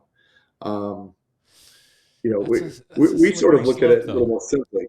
What's that? That's a slippery slope. Like to basically say that we're going to legislate, we're going to put up boundaries, put up walls that say, you can't create AI that replaces a human in lighting design or in whatever these specific roles. But believe me, there's a lot more coders out there than there are lighting designers, and they're being replaced too in some sense, or they're going to have to move into some very specific, very specialized places. Right. Meanwhile, there's a massive gap in AI people, people who understand and can figure out how to use AI in every company or situation or whatever. But I don't know, like as much as I agree with you that there's a need to preserve the industry and to preserve jobs and all of those things, historically that hasn't gone well. To stop technology, otherwise we'd still have horses and carriages and things like that, right? Yeah. And I'm not suggesting that we don't use it at all. I'm suggesting that we lay down a set of guidelines that allow us to utilize its strengths to help us do better what we already know how to do. I don't see any problem with that. I mean, to me, that it's a tool. If we treat it as a tool that we are using to do what we need to do, that's great. And I think time's going to tell is what, all we can do is kind of try to keep up and see what we can do and try to think about new ways to use it and how that might work. And, I don't know. I saw what's his name, Kurzweil on Joe Rogan a couple weeks ago or last week or something. I just don't know that we're going to be able to slow it down. And like I think one thing where you're saying, to protect or whatever, like one area that you might look at is that drafts or whatever require you to say that this was drafted using AI. If it was drafted using AI or if it was designed or programmed using AI, it has to be mentioned. And then, God knows the unions or somebody will come in and say, if anything has AI on it, it's got to be a higher fee or something, But I just don't know that that's going to work. Like I don't have great confidence that we're going to be able to, because otherwise we're going to end up with programmers. If we don't allow AI programming, for example, we're going to end up with robot programmers that look like humans, but they're robots. And I know that sounds insane, but how far away are we? We're not 20 years away. So it's coming fast. I mean, I mean, we've been talking to. I've got a device, an Amazon device, sitting right here, right? I mean, we've been talking to these devices now for years and years, and having them do things for us, and those have gotten better. But obviously, those have limitations on what they can do or what they Right. should be Yeah. doing, those types of things. But I won't lie when I said it was probably 5 or 6 years ago, as I'm talking to these things in my house, thinking, how long is it until we can just talk to our lighting desk, and does that remove the programmer from that situation? Will the lighting desk know what we need, what we mean? Does it learn what we say if we say things in a certain way as a designer to a programmer? Such an important thing in a show is developing that relationship with your programmer. They know what you want when you say a certain thing. They think like that designer. They have, you know what I mean? And will we get to a point where AI can do that? And is that a good thing or a bad thing? I mean, I personally love the human connection with anybody that's programming. Of course. But I mean, again, you can't deny the fact that this is coming, and I'm not saying you are, but like, for example, me talking to the desk and saying, okay, act like Eric Wade and program this show like Eric Wade would, and or Patrick Dearson, or name your programmer, put him in here, uh, act like this person and pretend that I'm Peter Morse or Ken Billington or whatever, and design a show like I would, and it'll take you probably a couple hours to build the prompt properly, but at the end of the day, like, it's going to go through piles and piles and piles of history and give you something pretty close to what you're asking for. And again, Yeah. like, I think one of the challenges there, and one of the things that's going to protect people, is manufacturers are going to be very nervous about making AI a part of their platform, to where it's not human controlled AI. In other words, like, where it would replace the programmer or operator. I think if MA or Avo or Obsidian or ETC or one of these companies was to say, hey, we have the first AI fully self-driving console, that's going to cause some real problems to their sales, in the short Yeah. term anyways. That would be brave. It will be interesting. I think we'll start seeing it maybe in baby steps. I mean, Yeah. one of the things that I thought of at first, if you're talking to a desk, for instance, is, we're just trying to base in some different looks. So, maybe the desk understands the rig. It knows what I have up there. We're already Yeah. doing, we've been doing previs forever. So, I mean, it's, it understands the rig, and I say to it, I want to create this moody scene with the backlight coming from this angle, and blah blah blah blah. I mean, maybe we don't even have to give it that much of a prompt. Maybe Well, it just similar to learns what I did on ABC show, or on this show, or on that show. Take Right. this look from that show, this look from that show, and this one from over here. But I would think, from your standpoint too, like from a systems design standpoint, like the ability to, some of the basic functions, give me wiring schematics for blah blah blah, or set this up, I want you to Right. build this for me. And some of the tedious, repeated work that you have to do as the foundation of every job, I could see AI taking care of a lot of that kind of stuff.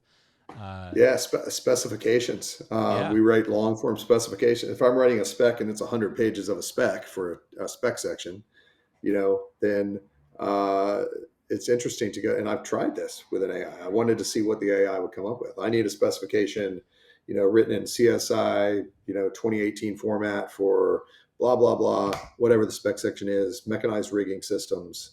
Yeah. Using these products. Here's what I want you to do, and it would spit it out. And it's like certain bits of it, it was like, I got this. Certain bits, it was like, I have no idea what this AI is talking about. Yeah. What is this? Yeah. Sometimes it just goes off and you're like, what are you doing? Yeah. No, I've seen the same thing. But, and again, I mean, then you can dial in the prompt and stuff. And some of the big changes, I think, are coming just from the conversational prompting too. Like, now sometimes I need an agreement for something, a contract that I would normally call my lawyer and talk to him, and then I might write it myself, or he'd write it. I know way too much about the law, unfortunately. But now I'll just sit and talk to my phone and I'll say, yeah, I'm thinking about doing this thing and I need a contract that would be written by a 10-year, contract lawyer who's involved in real estate, and I need it to be blah, blah, blah. And you end up with something pretty damn good, and you might want to Right. have it checked by your lawyer at the end of the day, but it's a lot cheaper than your lawyer writing it. So he'll charge you 4 hours to write it or a half hour to read it, perhaps. Or he just feeds a great prompt into an AI and does it himself, right? That's the Why you gotta, I mean, lawyers and doctors should be worried right now, because the doctors are the other one. right. Like, with all the people using Google doctors already, like, I got a sore throat, what should I do? you know, a lot of those types of things I think already have displaced doctors. But now with AI, I mean, it's incredible, and it's better because your doctor's just Googling it on their end. Like, it hurts Yeah. when I do this, and they're typing that into the computer, moving left arm to a 90-degree angle, blah, blah, blah, blah. And it spits out, well, it's probably this, right? So AI does Yeah. that, but even better, and you don't have to pay all those fees and stuff. So I think we're going to see a lot of those changes happening. Unfortunately, some people will probably get sick and die because they're listening to AI instead of a doctor. But I think for the most part, AI is going to do a pretty good job. It's got a pretty large model to follow. Yeah.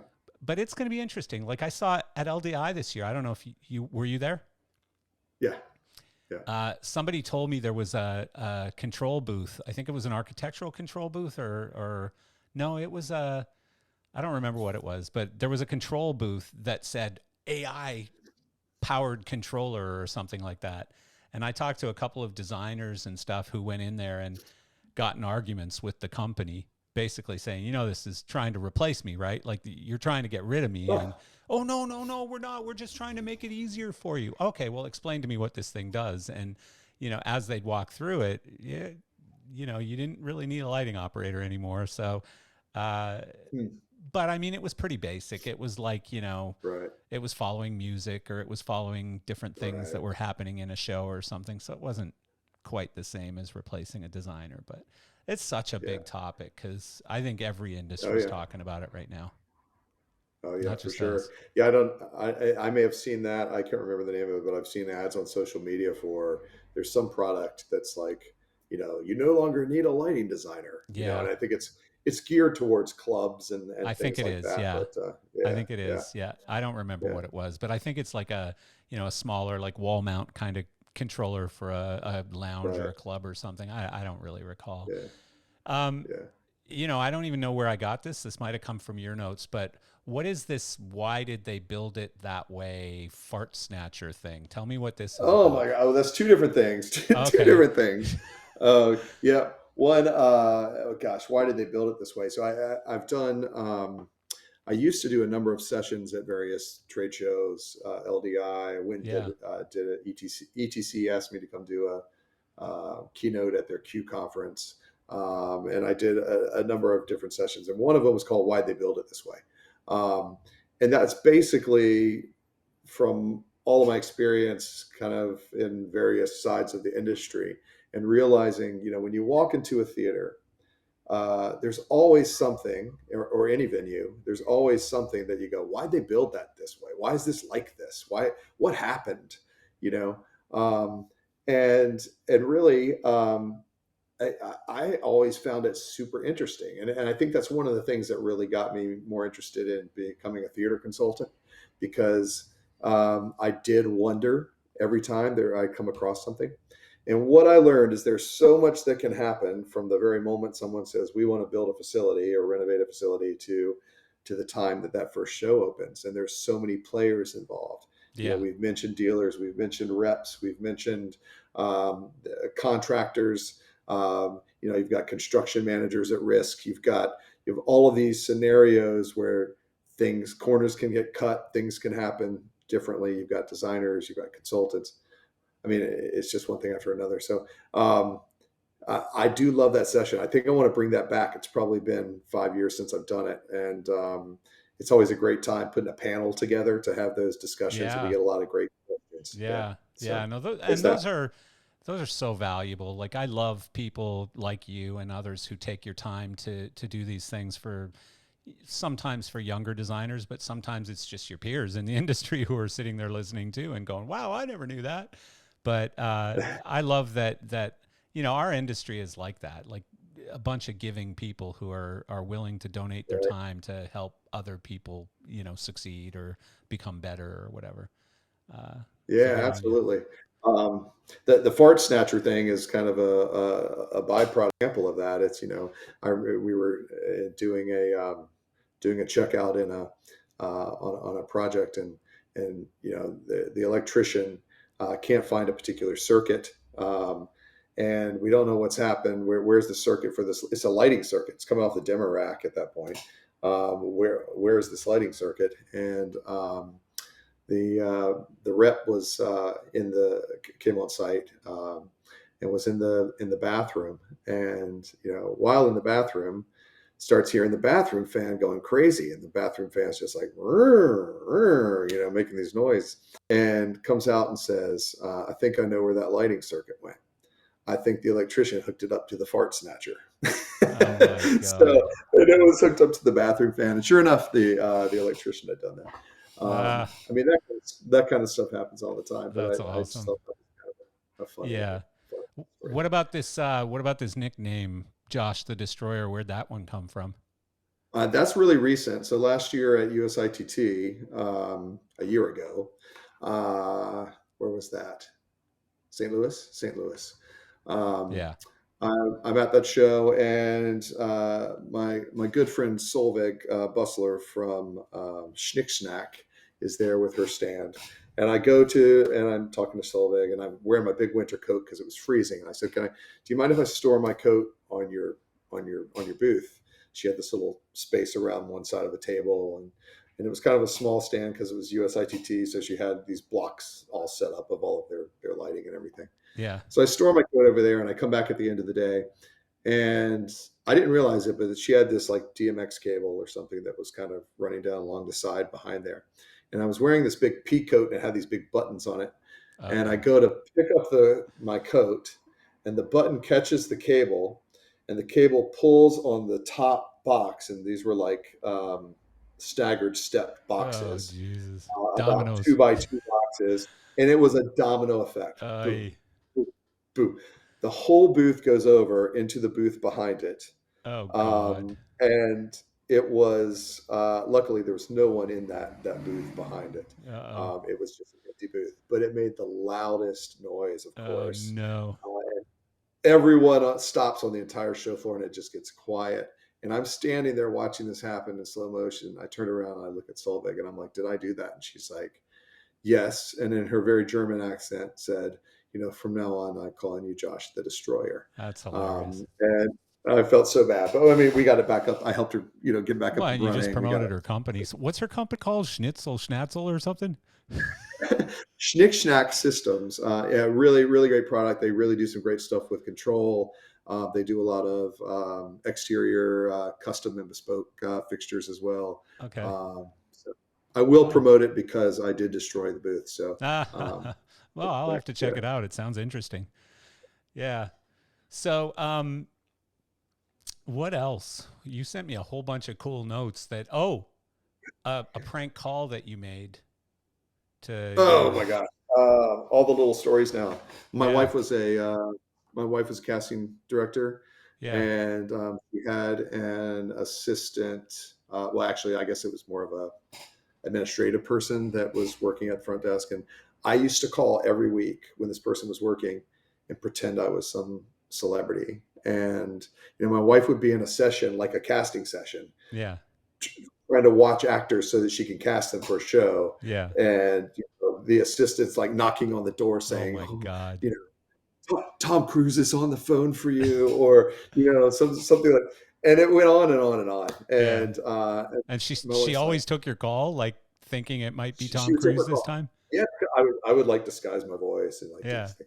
And yeah, and I mean, but sometimes it was obscure stuff, like the guy that played MacGyver. You know, this is Richard Dean Anderson calling you, and I was like, you know, all of this. It That's was just a thing that hilarious. we did and had fun with. So yeah. Yeah. And you're still married somehow. Still married 30 years this year. 30 years. Wow, good for you. Yeah. That's She'll hate awesome. that I tell this joke, but I like to say it only feels like 30 minutes. And then I pause and I say, underwater. Well, 30 months, 30 minutes or 30 months? 30 minutes. Yeah. Yeah. We're still having sound Okay. buggy She's not problems. laughing either, so it's fine. Yeah. Oh, no. Nah, it's all good. It's all good. It's just every once in a while a word gets clipped off, so I couldn't tell if you said 30 minutes or 30 months, but and it's funny, I saw this note about coffee that you were also in the coffee business. And I don't know if you saw, but it's not really a sponsorship, but we've got a partnership with a company called Coffee Cult. And it was founded by a guy named Jamie Martis, who's from the industry. He was a touring guy in the rock and roll industry and worked for me for a while at one of the lighting manufacturers. And we've been friends for years and years and years. And he owned his own lighting company and then also power company. And during all of this, he was just a coffee freak. And so it started as a hobby, and he's just one of these guys like me. Like, I don't start any hobbies because of this, because I just go all in. I go deep. I'm the same way. Yeah, so he 100%. he bought a small roaster, put it in his garage, and he just kept perfecting and going to different parts of the world looking for beans, and he'd try different beans and so he started making bags of coffee and handing them out to his friends, and they'd be like, wow, this one's amazing. I need 10 more. And, so it really was very, very grassroots, granular kind of start of a business. And then he sold his other company, bought a bigger roaster, bought a few more of them, bought a building, and he's been doing very well as a brand called Coffee Cult. So they make, sorry for the long story, trying to end it. So they make a really good dark roast called Road Dog, but it's really dark, it's really strong, and my girlfriend was like, oh my god, I can't drink this, it's too strong. So I was mixing at home, I was mixing their medium beans with their Road Dog beans.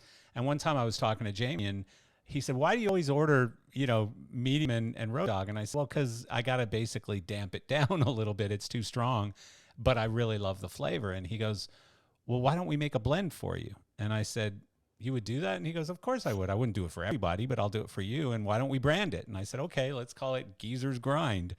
And he said, and why don't we give away all of the proceeds to a charity in the industry?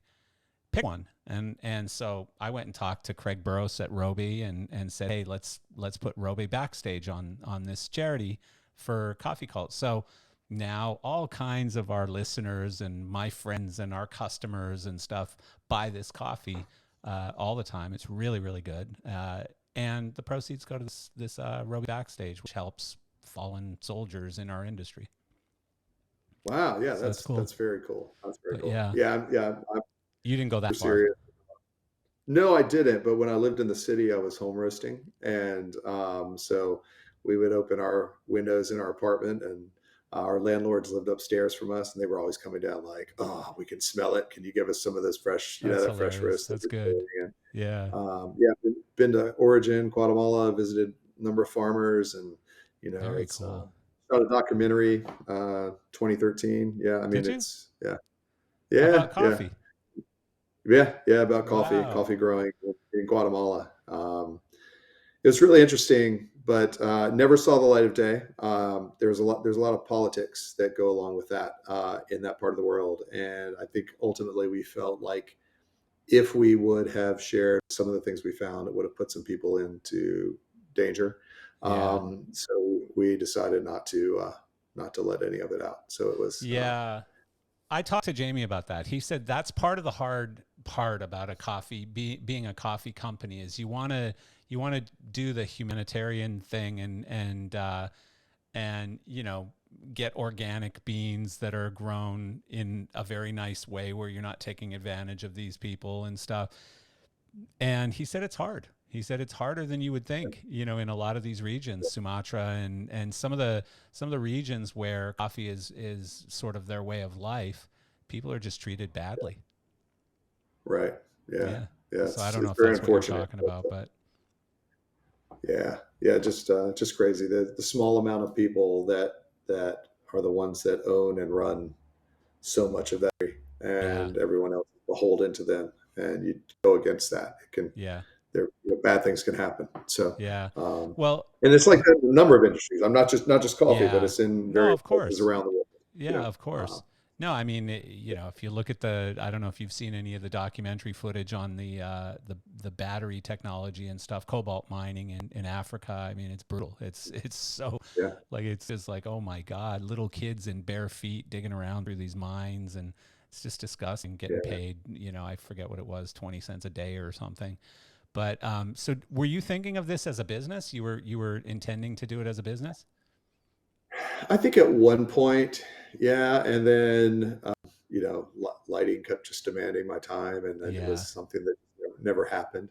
I never Yeah. say never that I wouldn't go back to it, because I Yeah. still love it, and I'll connect you and Jamie through an email and just say, hey, I had this guy with a similar passion to yours on, and he did a documentary and stuff. I'll connect you guys in an email, see if anything comes from it. that's great. Yeah, Yeah, yeah, and sounds good. and so now gins too, Scottish gins. Yeah, Jen, I think I'm probably closer to putting in a real still and doing some gin distilling. Really?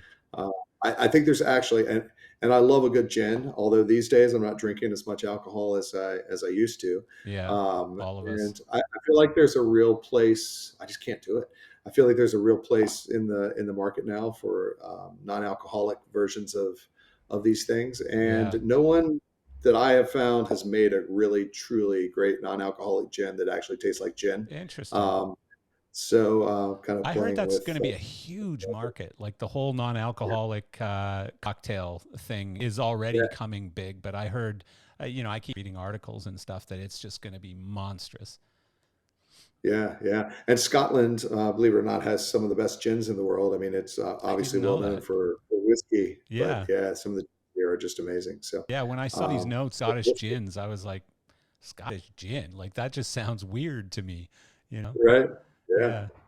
That's yeah. But strange. no, some amazing gins. Yeah, for sure. Yeah. Uh, Was uh, that a passion that you picked up since you've been in Scotland, or you were a big fan of gin no, prior to that? maybe the past 10, 15 years, I really got into gin. I didn't used to like gin at all. And I realized that's because I'd never really tried a good gin. And Yeah, I then, don't think I have uh, come to think of it. yeah, I might have to research that. I don't yeah. really drink, like I Leave, drink leave the wine now. mainstream stuff. I've become a Yeah, real there you go. wimp when it comes to drinking. Like I drink red wine and that's about it anymore. An occasional beer, but usually it's a glass or two of red wine and that's it for me. And I used to be a drinker of pretty much anything you put in front of me, so especially at LDI. Yeah.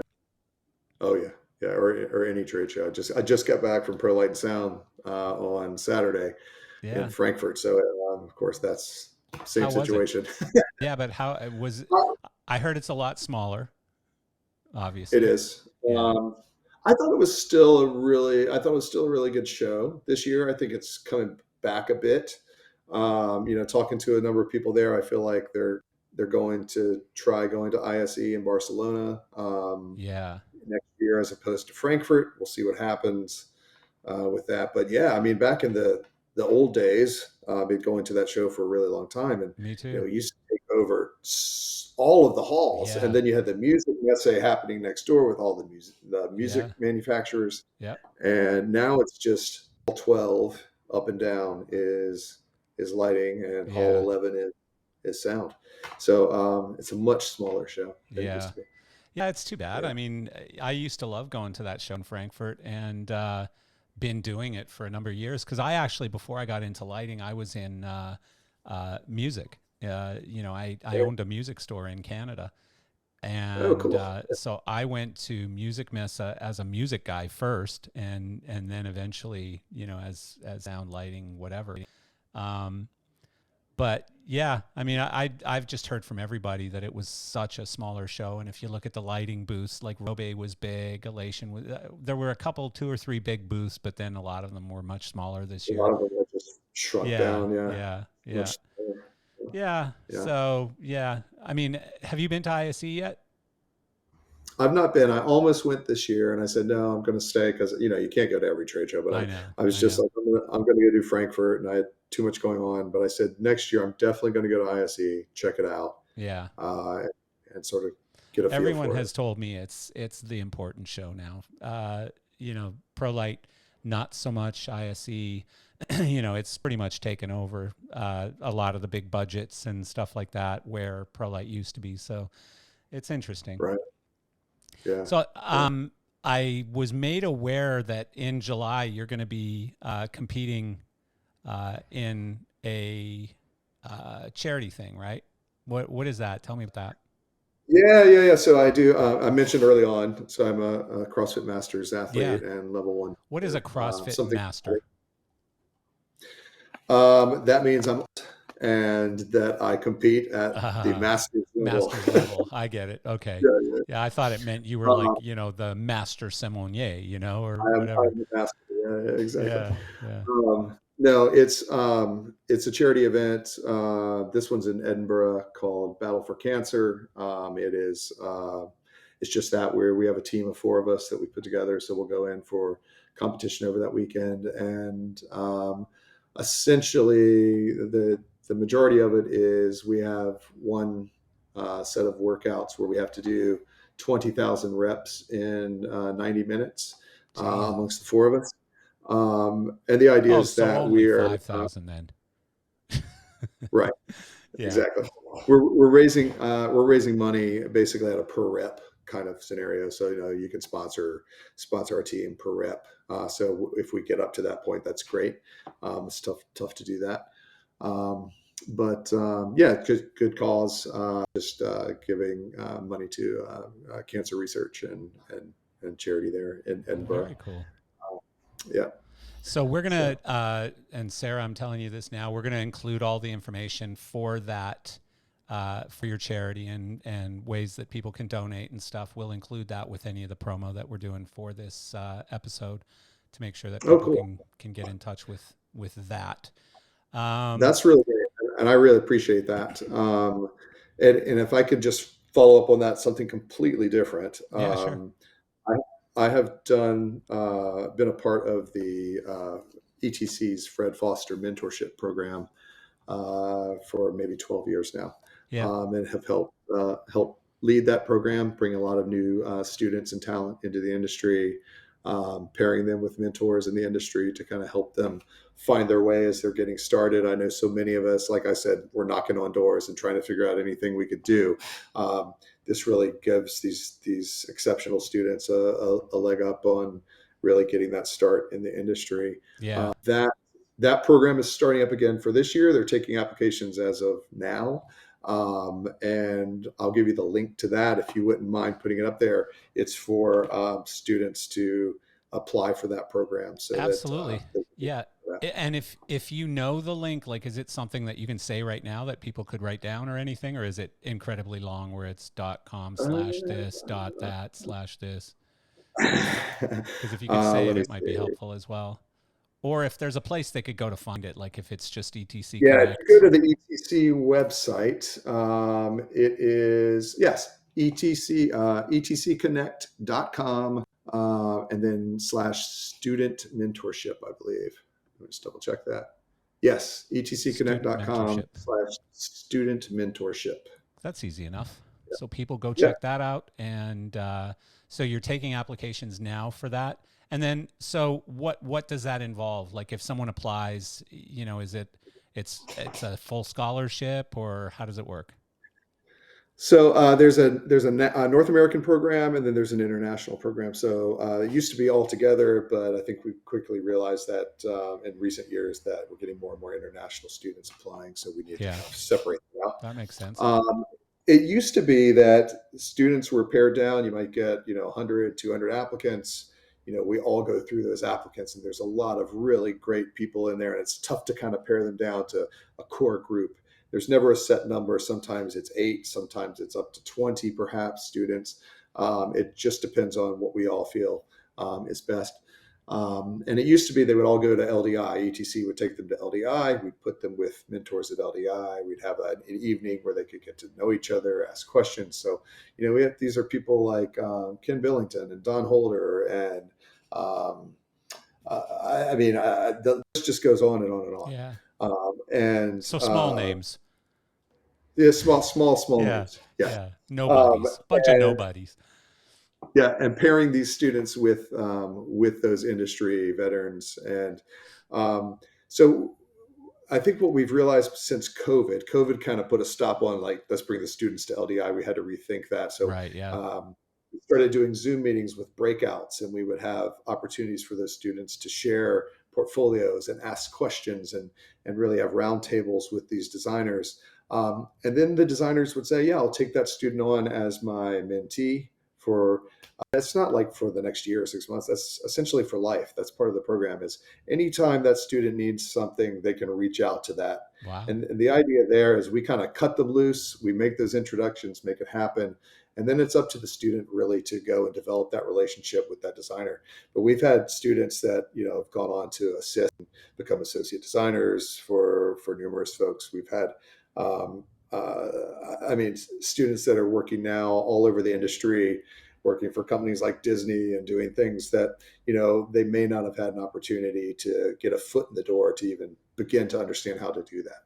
That's So awesome. it's a really great program for these students. Yeah. To do this. Yeah. Well, and Fred Foster was such a great guy and cared so much about students and theater, and so the fact that it's in his name makes a huge amount of sense. I've known about the program for a long time, but yeah, it's really cool that you're doing that and that you're involved, and that young people coming up into the industry have that resource available. It's big.